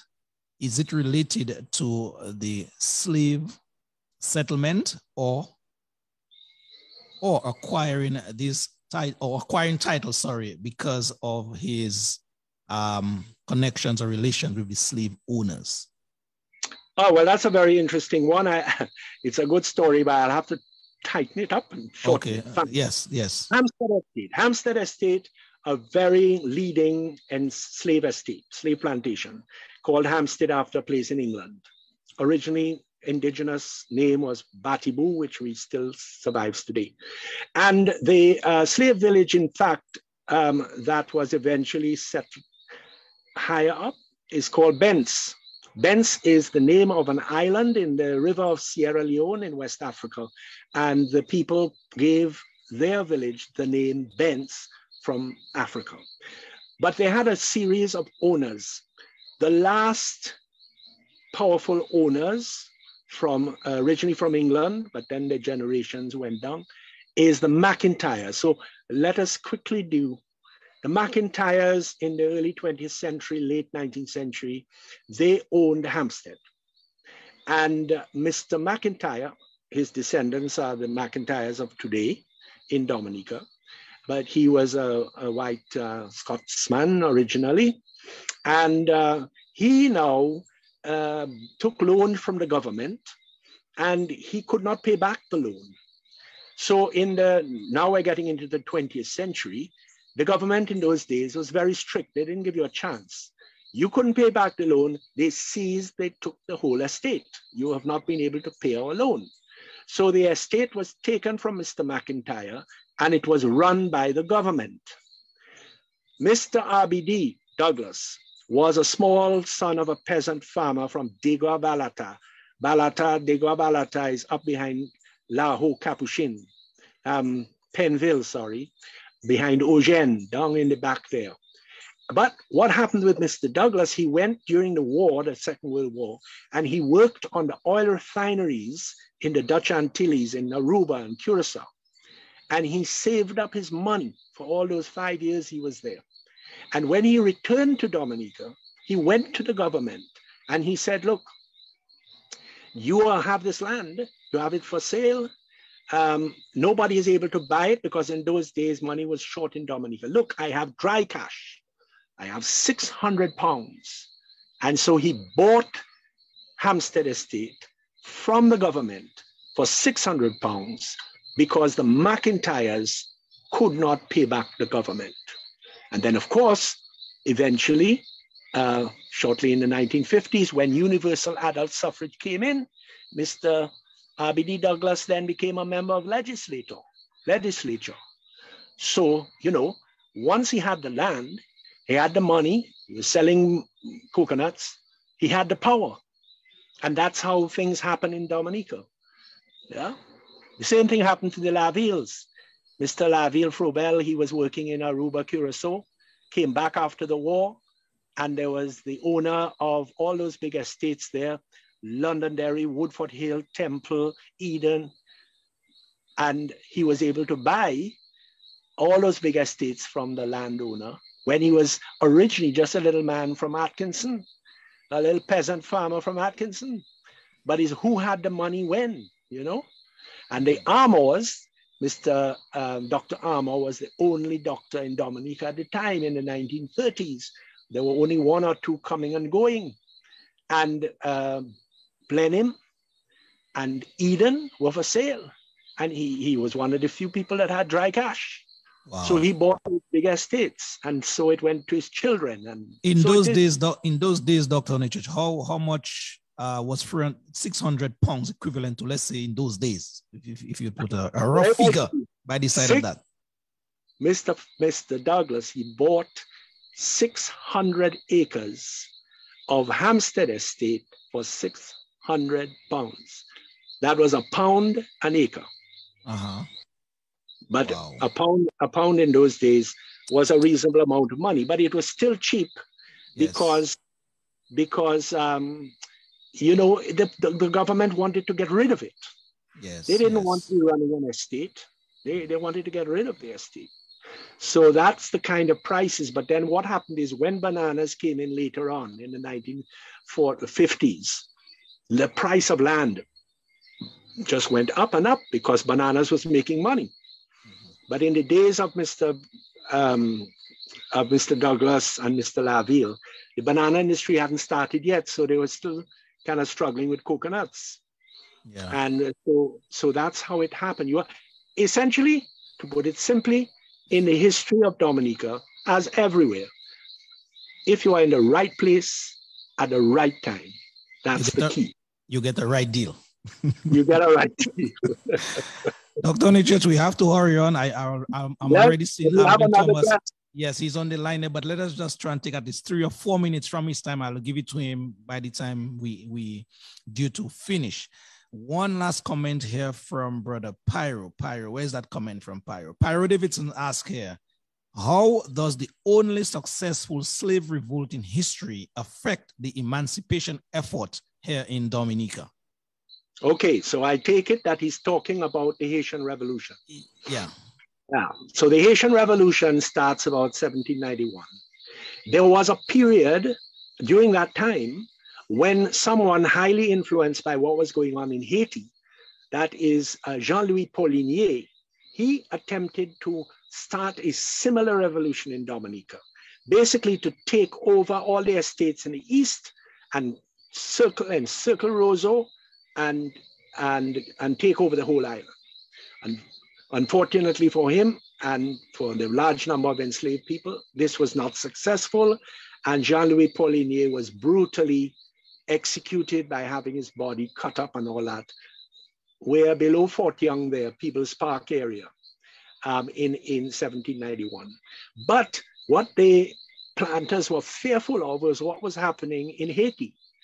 And then when in 1804, Haiti gained its independence, they even got more fearful. You see, in their letters, they're always referring to Haiti, that if we don't keep control of these people in Dominica, it will become another Haiti, you know? The governor writes to England and he says, I have an internal enemy of the most alarming kind. That means to say the enemy up in the mountains. Yeah? Yes. And they're extremely fearful for this. So then they put on this big pressure. There's a governor called Ainsley, and he comes and he's absolutely brutal. In fact, he's so brutal, the British even pull him out of Dominica. Wow. And he just sends his forces through the forest. That is when Jacko gets killed in 12th of July, 1814. A whole set of other chiefs, Elephant and all these other people get killed because they're fearing that if they don't put on this heavy pressure, there'll be a repetition of Haiti in Dominica. And they keep referring to Haiti all the time. Yes. So yes, to answer the guy's question, yes, the Haitian Revolution had a big impact. And then what I mentioned earlier, the cost of all of this was putting so much pressure on the British government. Like that whole escapade there against Jacko and these people was 50,000 pounds. The British government said, look, we cannot continue to be spending that kind of money trying to keep slaves under control, you know? True. And so it went on. And so you can add, as I said already, yes, you had your people in England putting pressure on the British government in the parliament, Wilberforce and these people, but you had the pressure that was being put by the enslaved people in Dominica and other islands against slavery. Yeah. So all of that helped. Yes. Let me just sneak one more question in. Well, 2 more questions rather before you. I just see a Kalinago sister of mine entered here. And, you know, sometimes in this conversation, we normally forget these people. What role, if any, did the Kalinago played during those times? Or Kalinago back then? Yeah. What happened is that at the very beginning, before really the plantations were established in Dominica, the Kalinago were introducing the African arrivals because people were escaping from Martinique, Guadeloupe, coming here. And they were introducing them to the island. They were explaining all the different types. Because remember, these people are coming from a continent. They're not in an island. And the Kalinagos explaining everything to them and so. But really and truly, we see in the records, what happens is when the big pressure starts to happen between the slaves and the planters, the Kalinago people are basically saying, look, this is not our fight. We have our land, we go fishing, we go and sell fish in the plantation, we make canoes, we do that. So you find that there was not that kind of interaction anymore. There was earlier, and then later on, I mean, to the point where in this same Jean-Louis Pollinier that I mentioned was following Haiti, and he wanted to overtake Dominica. Kalinago men came to Captain Bruce at Casa Bruce, and they said, look, we know where the man is. He's in a cave up behind Casa Bruce. And Captain Bruce gave them 5 Joes, which are gold coins. Thank you for, for finding him. And he sent people to apprehend the man and take him to Roseau and all that kind of thing. But you have to see it. It's all mentioned in various publications that in those days, the Kalinagos didn't see it as beneficial to them. They were living a quiet life. Nobody was attacking them in those early days. They were attacking them.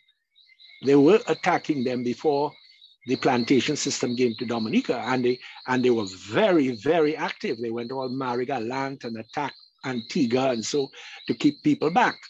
But by the time slavery and plantations were established in Dominica, basically they decided, look, we have our little zone of freedom, and we will stay in that zone and we will not make trouble. Yeah. All right. Well, Dr. Honeychurch, I want to thank you very much for, wealth of information here this afternoon. I can tell you, based on the engagement that I'm seeing on the live, there are a number of other questions, but unfortunately, in the interest of time, we really don't have the time to punch them at you.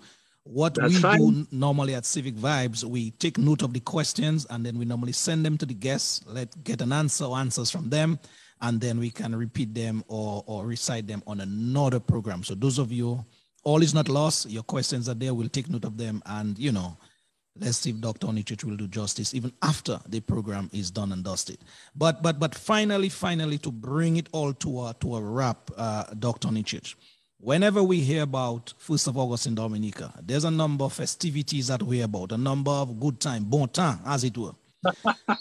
How would you, for example, encourage or employ the younger people in particular to take that day, Emancipation Day, 1st of August, as on a more serious note than all the festivities that we see going around? And most of them don't have an idea really and truly what they are celebrating.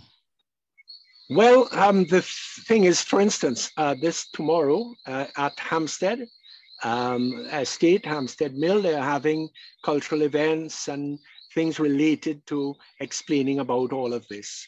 So that's the kind of thing. Yes, there's going to be bon temps, there's going to be CWO towards the end, but there's going to be discussions and events, and it's going to be situated right there in the old works, in the old factory at Hampstead.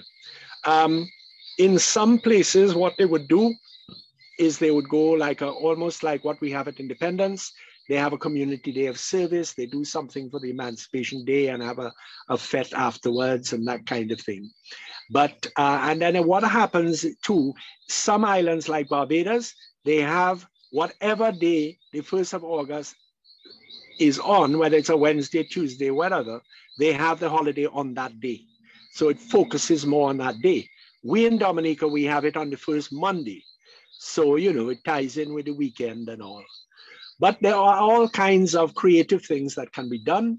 Of course, we concentrate a lot of this on independence and independence festivities, but we could also do a bit more in some of our major sites in Dominica, just like the works at Hampstead or down in Bagatelle or Grand Bay or wherever, and have some event of that kind that will inspire people. Yes, indeed. Dr. Honeychurch, I want to thank you very much for, sparing us your time this afternoon. I know you're a very busy man, but, you always make time whenever Civic Vibes ask you to. And so on behalf of the many, many persons listening and viewing, I can tell you, sir, they really enjoyed the conversation, the discussion we had this afternoon, especially as it pertains to the historical aspects where emancipation is concerned in Dominica and the region as well. Great. Well, thank you very much for being such a good host and for guiding me through the program. All the very best to our listeners as well. All the best to you, my brother. Thank you very, very much indeed. All right. Good. And you'll cut me off. Yes. I don't know what I've got to press. We'll do just that. All right. Bye. Thank you. Bye. Thank you. Bye-bye. Bye. Good. All right, Dominicans, thank you very, very much indeed. We just had a very interesting conversation. We wrapped it up with Dr. Lennox Honeychurch, the lead historian in Dominica, basically going back in time, bringing us up to speed as to where we were, hence why we are where we are today. Dr. Anichurch is always a very, very interesting character, always very interesting personality. You know, the wealth of knowledge that this man got under his belt, I can tell you, you know, it's always worth listening to Dr. Anichurch, no matter what the topic is, he is delivering on, especially where it pertains to our history in Dominica, our very rich history, I must add. Coming up in the next 2-3 minutes thereabout, we're just going to take a little intermission here, a little break. Coming up is our very own, well, we claim him, Brother Alvin Thomas. He's going to talk on the CCG report. That is the continued education, continued engagement that Brother Alvin Thomas normally have with us here each and every Sunday. So before we engage him, let us just take a musical break here, and we'll be back here in just a bit. Let us just do this, and we'll be right back. Let's do this. Let's do this. Let's do this one.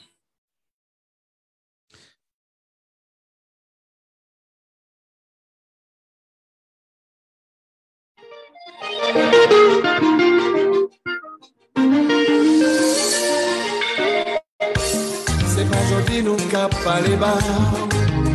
40 ans, on l'était tout pour aller sortir la caille maman. This brother performed at the Cadas Lipso here in Dominica, Stefan Ravor. Ah ouais, c'est les mains, tout ça on fait du nous pour qu'à fonctionner. Because this one put a little water in your wine, yeah? In your bon Dieu. Comme souffert, c'est travail mon cher. Qu'à mentir, qu'on qu'à respirer, c'est pas la vie bas mon cher, mais t'es beau du vin ou vieux frère. Ou qu'à mentir, qu'on qu'à respirer. I just love this brother, I love this number. Mais t'es beau du vin ou vieux frère.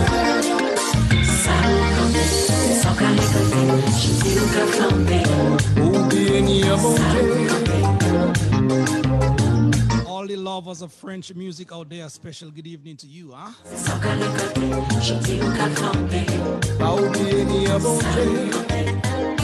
Remember, there's a God above. That's a message in this one.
That because we're getting back in just a bit.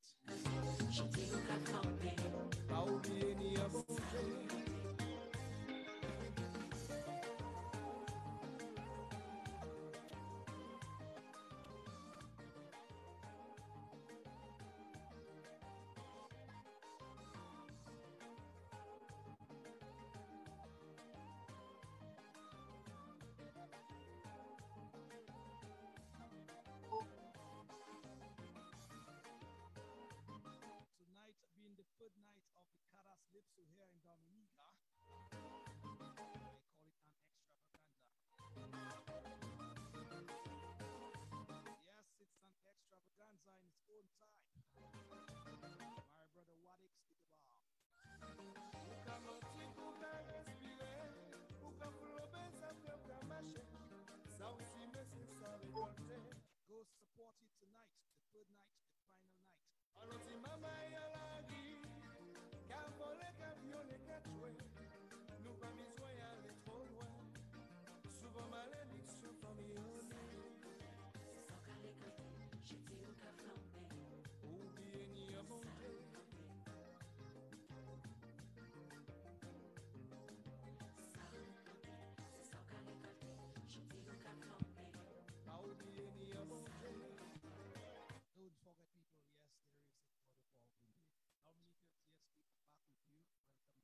Thomas, good evening to you. Are you here now?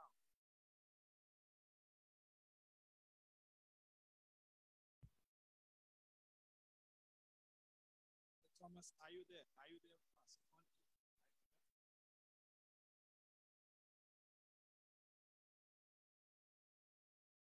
Thomas, are you hearing me?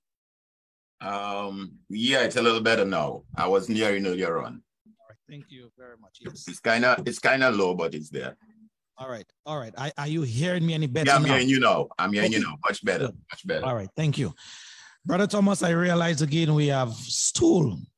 That is the operating word I want to use here. At least 20 minutes of your time. So for sure you'll get that back. That's fine. You know, the conversations with people like Dr. Lennox Honeychurch, you know, when these conversations get going, brother, you know how it is, how time flies, how, you know, interesting those discussions are.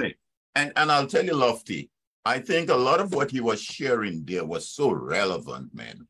I mean, you know, as they always say, if we don't know our history, we don't know where we're going, and we don't even know how to proceed.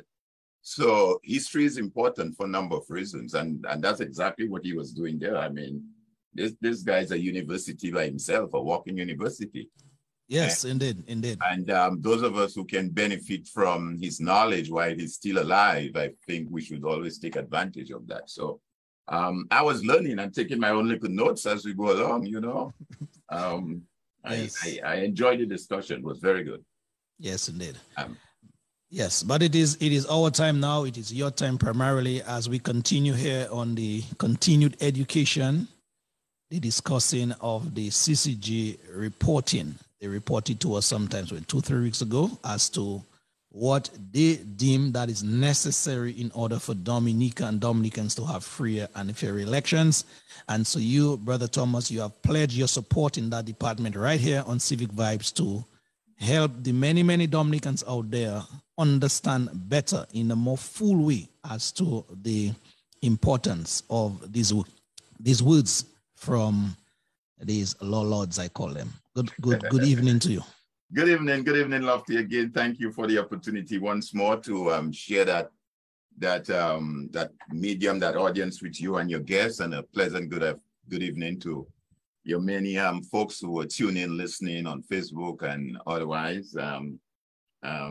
It's continued to be a pleasure and a privilege to be a part of that discussion.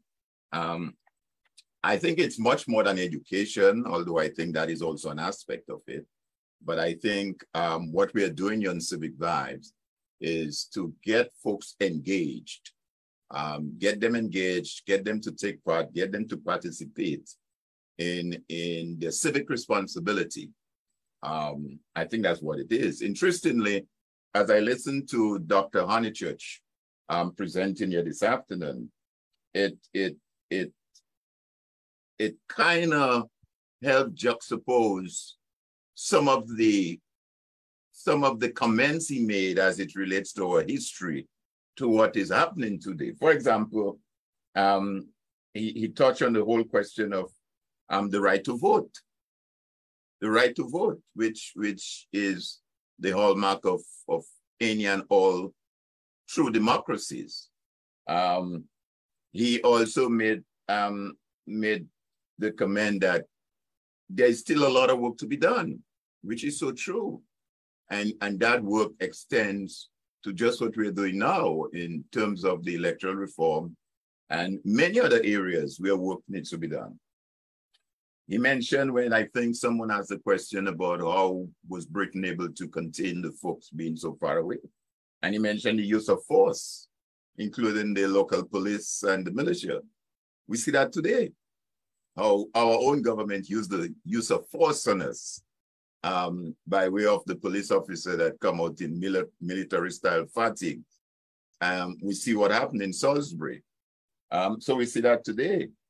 He spoke about being in the right place at the right time and how certain folks were able to acquire government property and land. We see that happening again today, where those who have money is able to buy up half or the entire Roseau, buy up the former public works garage area, buy up land all over the place.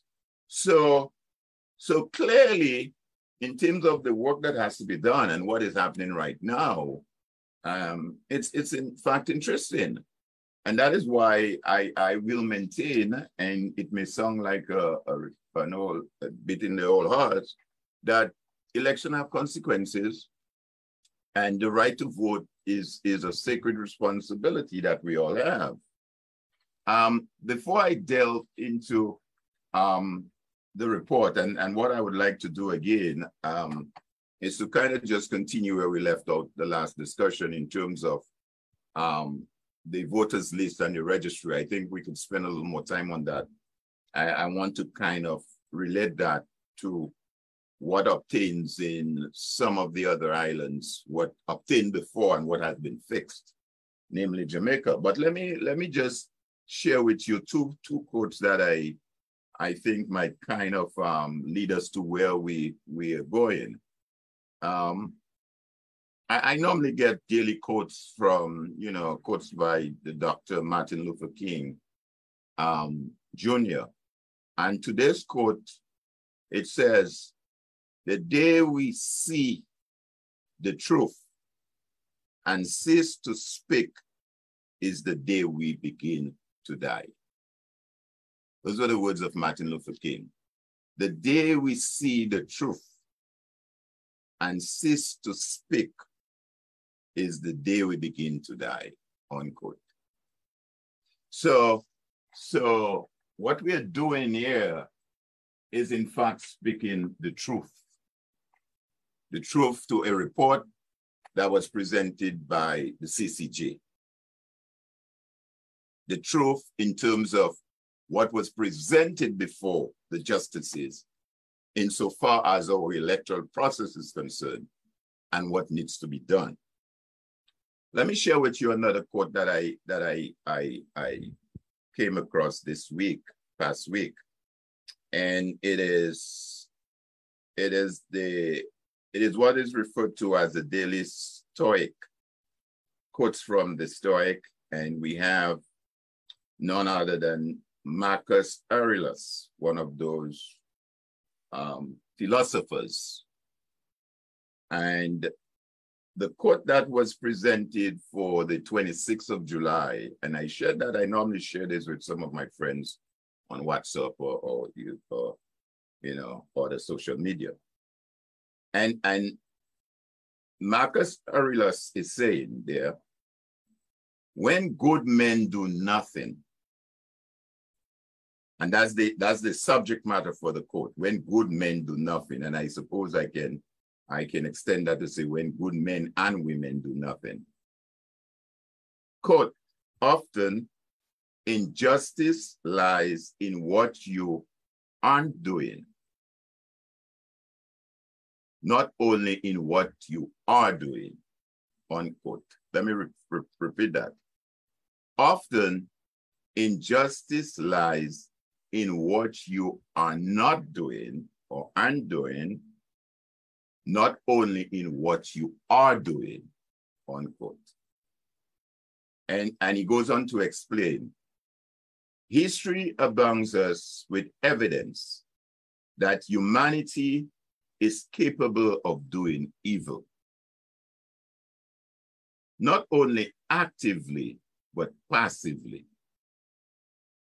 In some of our most shameful moments, from slavery, which Dr. Honeychurch just gave us a good little history there, from slavery to the Holocaust, to segregation, to the murder of Kitty Genovese, that was a young lady that was murdered many years ago in New York, and folks stood by, saw, witnessed what happened, and didn't come forward, didn't do anything.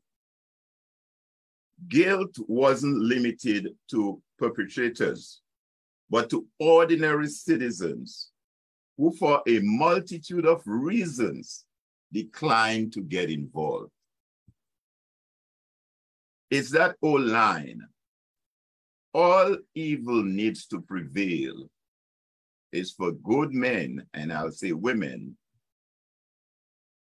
to do nothing. Let me just repeat that part again. all evil needs to prevail is for good men and women to do nothing. It's not enough to just not do evil. You must also be a force for good in the world as best as you can. Let me repeat. It's not enough to just not do evil. You must also be a force for good in the world as best as you can, unquote. I think I wanted to share those quotes because this is powerful. And basically what it is saying, Lofty, and I'm sure your listeners will agree with me on that, it's not just enough to say, well, things are bad or this is wrong. And we're here looking at electoral reform. But to what extent are you, each one of us, prepared to do something? And that's why I'm saying it's much more than just an education exercise or process. It's an engagement. It's calling on every citizen at home and abroad, every Dominican citizen at home and abroad to do something. Because what the justices have said to us, something needs to be done. I mean, these were their final thoughts in their report. I don't care how much folks might say, well, they've heard it before, but I think it's worth repeating. It's worth repeating. The more we say it, the more people become sensitized to the issue, and hopefully we'll do something about it, as the court just stated. For my, in conclusion, these appeals have been dismissed, on the basis of want of jurisdiction because there was no final decision or order made by the judge for purposes of Section 6 and 7 of the Dominican Constitution. However, there remain areas of grave concern about how the process of these elections was conducted. Full stop. Future elections in Dominica ought not to proceed with these or similar things. We cannot not mention that, Lofty. They're saying ought not to proceed with this. And herein lies the question of electoral reform. I'm reading a book entitled Electoral Reform in the English-Speaking Caribbean, Blueprint for the 21st Century. And that was published by a Dr. Keith C. Simmons. I think he's Kititian by birth, if I'm not mistaken, but he's a political science professor. He was at Florida A&M University in Tallahassee, Florida. And in the foreword to the book, I'll just quote there briefly one line in that foreword. And he's referencing the question of our Constitution and what is our role as citizens vis-a-vis that of government. And he started off by saying, nations everywhere, irrespective of political systems, seek to earn political legitimacy for their existence. They pursue it internally and externally. Dominant democratic countries have established what political legitimacy means. And for the most part, it is interpreted as the ability and willingness to conduct regular scheduled elections. Following this is a set of rights and freedom, 2 words, rights and freedom, given to citizens in the form of a contract between government and the people, commonly called the Constitution. Following this is a set of rights and freedom given to citizens in the form of a contract between government and the people, commonly called the Constitution. Organizations such as political parties, interest groups, and the press enables the political system to assume an identity which further assists in determining how democratic the country is or will be, unquote. And as was pointed out from our last discussions, insofar as it relates to the voters list and the registry, we saw where reference was made to Section 17 of the Electoral Registration of Electors Act, whereby certain provisions of that there was patently a non-compliance. Let me refer, for the benefit of our listeners, to our Constitution. And in our Constitution, at Section 38 of our Constitution speaks of the responsibility for elections. And we did make reference to that the last time, that is placed within the purview of the Electoral Commission. I think the question was asked, and where do the pressure lies? Yes, yes, it was. Right. And that is placed with the Electoral Commission.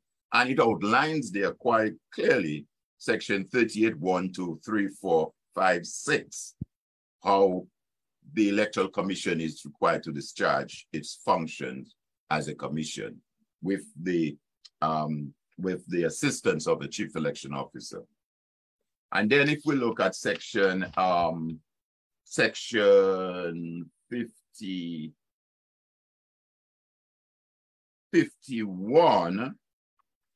if we look at section 51 of the Constitution, it speaks here of scrutiny of electoral regulations. That's what it deals with. And it says, every proposed bill and every proposed regulations or other instrument having the force of law relating to the registration of electors for the purpose of electing representatives or to the election of representatives and senators shall be referred to the Electoral Commission and the Chief Election Officer at such times as shall, again the word shall, give them sufficient opportunity to make comments thereon before the bill is introduced in the House, or as the case may be, the regulations or other instruments be made. That's section 51 of the Constitution. So again, that clearly states that for purposes, reform and legislation as it relates to regulations or changing the laws that governs our election is not something that's left to political parties. So the Labour Party cannot take, yes, parties will have an integral interest in the matter, the fact that the electoral reform is needed. But insofar as who undertakes that mission, it is left with the Electoral Commission. And these things are important. These things are very important. I refer earlier to what is referred to as a form of contract between the government and the people, which goes back to the Constitution. And I'm just referencing there now your section 51 of the Constitution, 38, as it pertains to elections. So the question remains again, how do we get the citizenry, the Dominicans, those at home and abroad, to act? A friend shared with me earlier today an article that was published in the Jamaica Gleaner. And the date on that is showing July 31st, which is today's date, 2022. And it speaks in a sort of nutshell. I'll share that with you. I'll send you a copy so you can keep for your records. But it speaks to the question of electoral reform that was undertaken in Jamaica. And there was a gentleman, a Jamaican, who was residing in the US, but then went back to Jamaica to undertake some of that work as far back as 1997. 1997, because what? Even then they recognized there were serious issues and flaws with the electoral process in Jamaica. And as I said, I would not bore you or the listeners, but let me just make a brief quote there. Under the section in the article that caption, the politics of garrisons. That's the caption, the politics of garrisons. And there's where the gentleman's name is Danville Walker. Danville Walker. And here's what he's saying there in that article. What amazed me was how corrupt it was, and he's referring there to the electoral process in Jamaica at the time. It was phenomenally corrupt. The number of electors on the voters list for one constituency in St. Andrew South was 26,000 in 1993. After we introduced fingerprints to the voters list, and after 5 years of population growth, the voters list for the constituency was about 18,000. So it moved from 26,000 to 18,000, that voters list, that even Justice Glasgow and the justices from the CCJ said that there appears to be a patent non-compliance with the voters list in our own last elections. Those were the words of Justice Glasgow and the CCJ. There appears to be patent non-compliance with Section 17, which deals specifically with voters list in our own jurisdiction. That's the number of persons who disappeared from the list because you couldn't find them. I mean, they never existed in the first place, he told the Sunday Gleaner, unquote. So I'm saying all of this, Lofty, to say that what we have before us is a very serious matter that requires serious intervention by everyone in terms of action. Okay, let me share some other information with you in relation to our own situation in Dominica.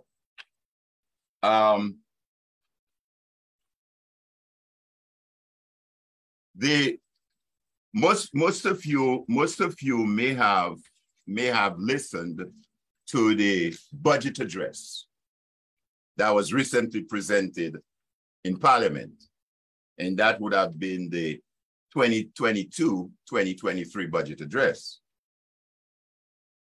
In the budget address for 2021-2022, because I was just going through the both addresses and making some comparisons. Because bear in mind that a budget, put it this way, is no different from your own household budget, that those of us who does it. You have a budget, you say, well, I'm making X amount of money through my salary, through my wages, or through my business. At the end of the month, I got to pay my mortgage, 100, whatever it is. I got groceries, Dominica, whatever. So you have a budget. So you can see where you are. You either have the funds to do it or you don't have the funds to do it. So you have a plan. So it's no different from the government budget. Again, the government are our board of directors. We are the shareholders. We elect them. And they now prepare a budget and say, this is what I'm going to do on your behalf. And I could extend that one step further, because when a party presents itself for election, it does so on the premise that I'm going to make your lives better. This is what I'm going to do for you. And some of those activities are reflective in the various parties' manifestos. So each party has a manifesto and they say they were going to do that. Some of those items may be pie in the sky, as we've come to see in recent past, but that is what it is. And then now you take that manifesto and you break it down in bits and pieces by way of annual budgets. So you say health, I'm going to provide health for all by the year 2030. I'm going to say through education, through university for everybody by the year 2040, or whatever that vision seems to be. And in the process, you then do your budget, and you present on an annual basis what you intend to do. So elections, on the last 2021-2022 budget, under what is referred to as recurrent expenditure, and recurrent expenditure would namely cover your recurrent expenses, salaries, manning the Electoral Commission office, salaries for the chief election officer, the staff, there's various recurrent things that you would pay on a regular monthly basis. In the last budget, 21-22, there was an amount of $2.7 million earmarked for elections. And that represented 0.4% of the overall budgeted amount, which was somewhere around 650 million recurrent total, all the other ministries. In this current budget, which is the 2022-2023, elections is budgeted at 2.5 million. So there's a drop in recurrent. There's a $200,000 drop in your recurrent expenditure. That's on the surface of it. I don't have more details I could share as to why would there be a drop. If salaries have gone up, whether it's by 1% or 0.5% for the staff, if cost of goods and services have gone up, it's a little, it's a little difficult to understand why it would have dropped. But be that as it may, let's look at the what is called the capital expenditure, because there is also information that I'd like to share. The last budget, when I say last year, I mean the 2021-2022, for Electoral Commission, an amount of 0.3 million, that is 300,000, was budgeted in your what is called the Public Sector Investment Program, PSIP, or your capital investment. And generally, funds for those purposes would come from your local funds. So, for example, you might take some of the CBI monies that comes in and use that towards local fund, or whether your taxes are sufficient to contribute to some of those PSIP programs or your capital program. And then you'd also get loans. Friendly government or agency would provide the government with loans, IMF, World Bank, you name it. And then there's grant, where countries like Venezuela or friendly government will say, we give you a grant for X amount to do X, Y, and Z. So that's what makes up your capital. So for Electoral Commission, they had 0.3, which is like 300,000. For this particular budget period, 22-23, on the elections, there is 1.2 million, 1,250,000. So the question remains, wow, why is that amount, so much amount provided for? So you're talking about almost over 900,000 more dollars from last budget. But the question remains that Sir Byron was offered a $450,000 contract to do the reforms. Isn't that correct, Lofty?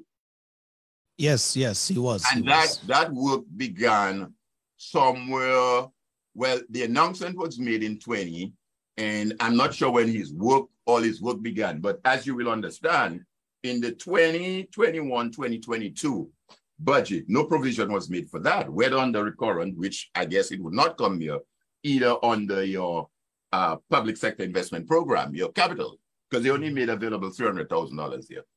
So nothing came through. But in this current budget, they has a $1.2 million. So obviously, if you take away the $450,000, which has to be paid to him, plus another 75, which I understand, and correct me if I'm wrong, that went towards the drafting of some legislation of some sort. Is that correct? Well, yeah, that is what I'm hearing from the grapevines. Okay. So that gives us a total of $525,000. Yeah. So if government is saying, well, hey, we had these activities undertaken from the Electoral Commission, but we made no provision in the previous budget for it. We're now going to put it in this budget to be able to pay for that, because in the case of Sir Byron, one could, quote unquote, consider that as a capital investment, because he's here engaging in a project on behalf of the Electoral Commission. So 525,000 leaves us to a balance of 375,000 on that 1.2. So it goes right back to the last 300,000 that we have, just around that. Yes. So clearly what I'm trying to bring across is that there's absolutely no provision going into this budget for any kinds of electoral reform. First of all, it was not mentioned in any shape or form in the budget to say, well, hey guys, as you may be aware, my government has spoken about electoral reform, and while I may not have details at this point or whatever, I mean, I can't tell him what to say, but provision is being made through the Electoral Commission to undertake that exercise, but zero. So clearly, Lofty, clearly, the citizens of Dominica, and by extension, as I say, Dominicans overseas, have to put the pressure on the Electoral Commission, who is mandated to do that. And as I said on my last presentation when I was last week, the role of the Minister of Finance is merely to make the funds available. As I indicated in Section 51 of the Constitution, the Commission is empowered to present legislation that has to go before Parliament in terms of regulations or anything like that. And government and the Minister of Finance in particular has to make the necessary funds available, like he did in this current budget by $1.2 million. But as we know, well over 500,000 of that is going to pay Sir Byron. So in truth and in fact, nothing has been provided for. Nothing has been provided. So, and nothing was said about it in the budget. It was a mute item. Nothing been said about it. So I'm raising those observations as, again, so that our listeners out there, those who are listening in Dominica, and those who are outside of Dominica, that as good men and good women, you have an obligation to do something. True. Evil thrive when good men and good women do nothing. True. And I just thought I would, present it in that manner. I know I have not much time to delve deeply into the list, but that in a sense gives you a sort of, how should I say, a view, a bird's eye view of where we are, what we're dealing with, and where we need to go. Yeah. On that note, in terms of the citizens need to take some action, let me read a comment from the live here from Ezra Winston, which I keep repeating over and over in the minds of Dominicans. It says here from Mr. Winston, make no mistake, there will be no new government without electoral reform. He continues by saying, these guys have perfected the art of stealing elections in your face. And if they know if they know that they could be out of office one day, they would not be buying up so much. So to get these guys out of office, it's going to take much more than just the talk. Would you agree with the general sentiments of Mr. Winston? Yeah, I agree. In a sense, of course. I mean, if as I said, Dominica seems to be the only one standing right now that haven't undertaken some reform of some shape or form, then clearly it means that the current political party that has enjoyed the wins from the process that the CCJ has identified as having been tainted is doing so on a tainted list or a patent non-compliant list, which is what Sir Justice Glasgow have said and the CCJ. So I agree with the caller. It's not your eye saying that, Lofty. The petitions were presented before a judge at the High Court. And that judge found it necessary to reference the fact at Section 129 of his ruling or whatever you want to term it, because there wasn't a trial, and that is the contention where that you did not have a final decision. It was interlocutory. And he said that there appears to be a patent non-compliance.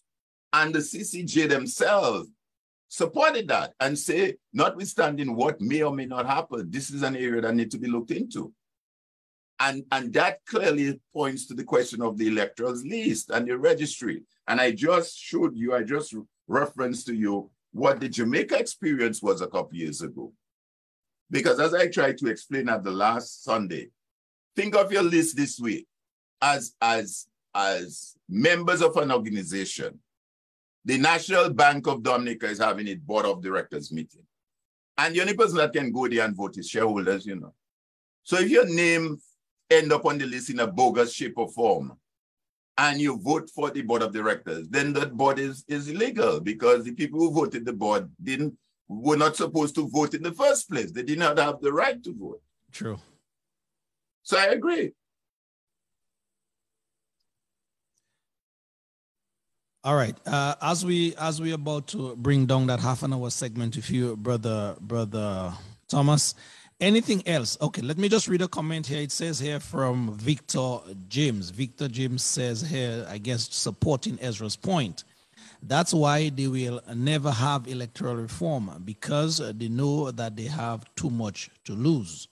And probably, he says, they may even go to prison for whatever they did while they were in office. That is what one Victor James is alluding to on the live. Let me again reference, and I would really suggest, Lofty, that those of you listening and yourself, you might want to arm yourself with a copy of Dr. Keith Seaman's book. Quite interesting reading. Yeah. As I said, the title of it is Electoral Reform in the English-Speaking Caribbean, a Blueprint for the 21st Century. It was written a little while back, but I think some of the arguments and the concerns that he raised are still very pertinent today. Obviously, like everything else, no one is going to agree with everything in there, but I think he makes some very salient points. Yeah. In part 2, which speaks of electoral reform of the book, let me just quote to you something that he wrote there. In a democracy, that is Dr. Keith Simmons writing, in a democracy, the electorate is the beginning and the end of the democratic process. So true. How better could that be said? Constitutionally, the people are sovereign, not the political party or the members in the legislature that you elected. Constitutionally, the people are sovereign. You as a Dominican, John as a Dominican, every of these persons, you are sovereign. Thus, by democracy, is meant that it is the electorate's function to consider and finally decide who they will choose as elected official to make legislative, executive, and directly or indirectly judicial decisions on the people's behalf. Yeah. Procedurally, it is the electorate's task to demand accountability, to demand, not to ask, to demand accountability from their elected officials regarding their action while in office, unquote. Those are the words of them. So I'm saying that to say, Lofty, the word demands goes with action. Demand is not an inactive word. It's not an inaction word. Demand is an action word. So if I demand this of you, I am going to take certain action to ensure that that happens. And therefore, we need to demand electoral reform, as the CCJs have said, from the Electoral Commission, who is mandated to do that. And the pressure has to be brought to bear throughout the length and breadth of the country. And by extension, we need to take it to the rest of the region. Because as I said, every one of them in the region, every island in the region has in some shape or form benefited, have undertaken electoral reform, of which the current Prime Minister in Dominica is a part of those groupings. Every one of the islands in the OECS has undertaken it. Every one of them in CARICOM has undertaken it. True. So if you are a member of CARICOM and OECS, why you're not doing something in Dominica? And why the people of Dominica are not more vocal about it and demand that it happen? And when good men and good women sit by and do nothing, then we end up in the situation that we are. And I'm saying that the CCG have said it to us quite clearly that we should not let this thing happen again. We should demand that some change be brought about. All right, Brother Thomas, thank you very much for your very inspiring and motivating words here to us here this afternoon. Unlike every other program that you attended here, where you continue to speak on, continue to educate, continue to encourage the citizenry, as it were, to take some action in that department in order that these words of the CCJ judges be made alive in our land, Dominica. All right, I realize it's already 7:50. We have already gone half an hour past our time. What I will do, in the interest of time this evening, there's another aspect, another segment that I will forego, and I will be trying to bring the program to a wrap in just a bit. Most likely next week, if God spare, then I will bring in that other segment, really, or some utterances of the newly elected Prime Minister of Grenada. I'll be bringing you those words sometimes next week in the program next week, okay? Because we realize we have already gone past half an hour time, and so, you know, we don't want to keep our viewers and listeners in a very, you know, long, drawn-out process here this evening. 2 hours supposed to be at least 2 hours. We can, you know, kind of take 15, 20 minutes, half an hour max, all right? So in the interest of time, brother, let me just ask you for your final or winding up comments, as it were. Well, my final comment, Lofty, again, is to thank you for the opportunity to share again on this medium with your listeners. This is not a subject matter that should go away anytime soon. So anyone who is thinking, well, hey, I've heard this, you're going to be hearing it for a very long time. Until something is done, you won't stop hearing it, trust me. And I really want to compliment you guys in Civic Vibes. And of course, as I've said previously, the various other organizations, groups, individuals back home that have really engaged and done some work in that regard. It is my hope, though, that in some way that what we're doing here this afternoon could extend to many more listeners and folks in Dominica and beyond. I know it's on, you know, your Facebook Live, and there are logistics involved to ensure and make that happen. But that is another area we need to focus on.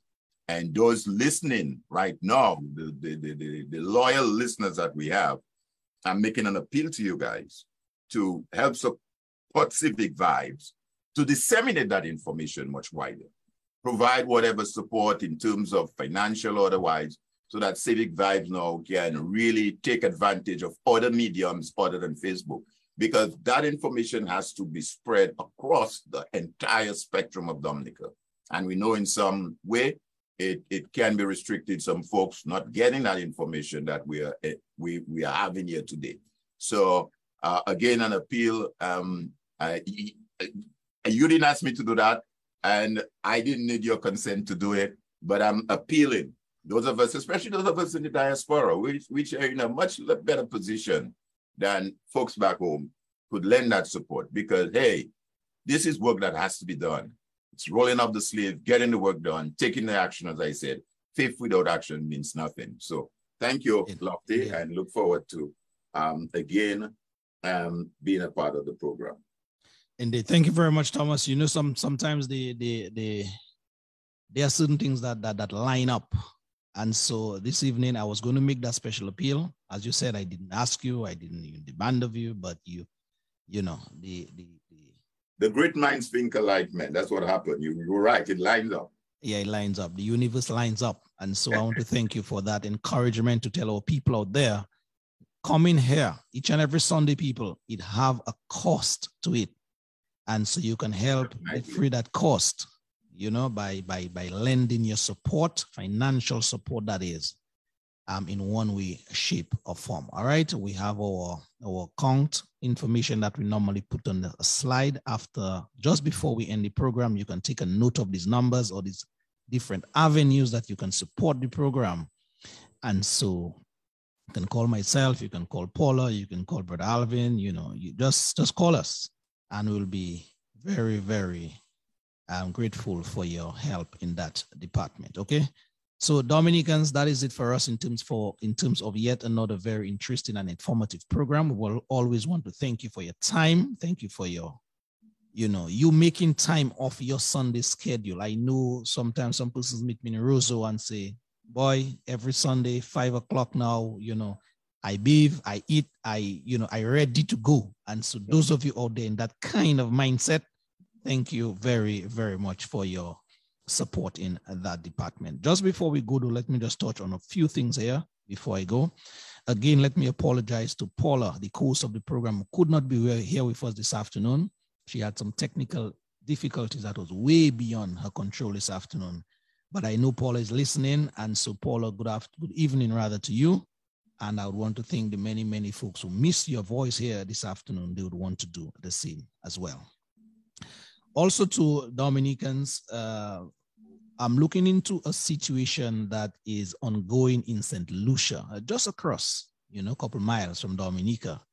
And that is an agro-processing situation that an organization in St. Lucia is deeply involved in, especially engaging young persons.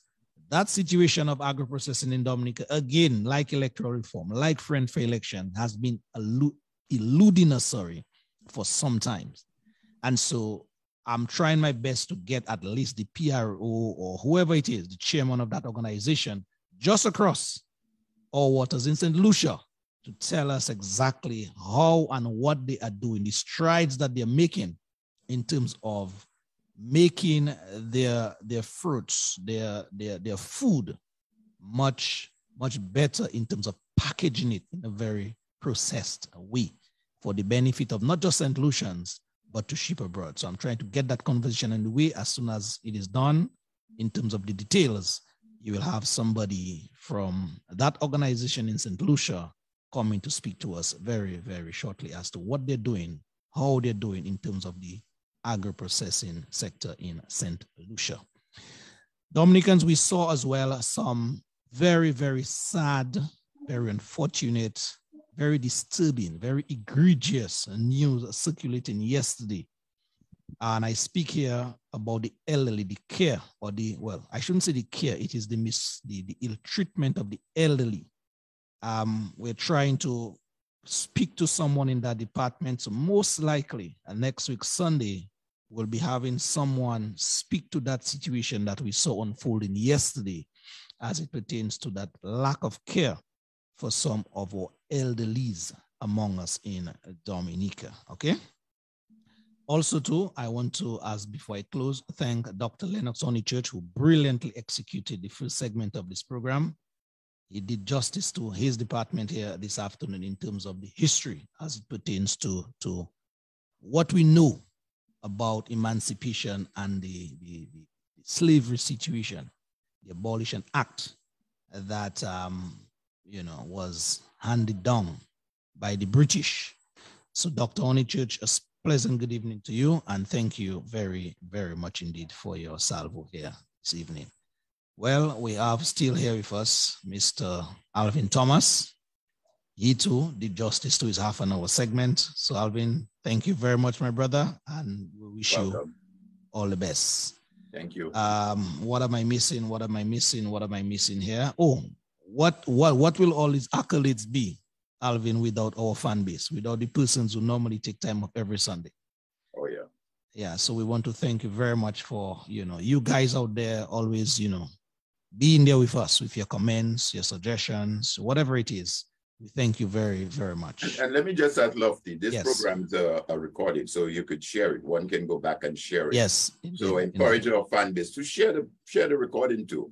Maybe some friend of yours may not be fortunate, they're at work, they can't listen this Sunday, and you have it, you have their WhatsApp. And we need to engage social media. That's what we have today. Smart chat, WhatsApp, you name it. I mean, it's all there. So we need to disseminate that information and share it as well. Yes, my brother. So thank you very much, Alvin. See you. Have a good week, man. Sometime. Always. See you pleasure. sometime. Take care, bro. All right.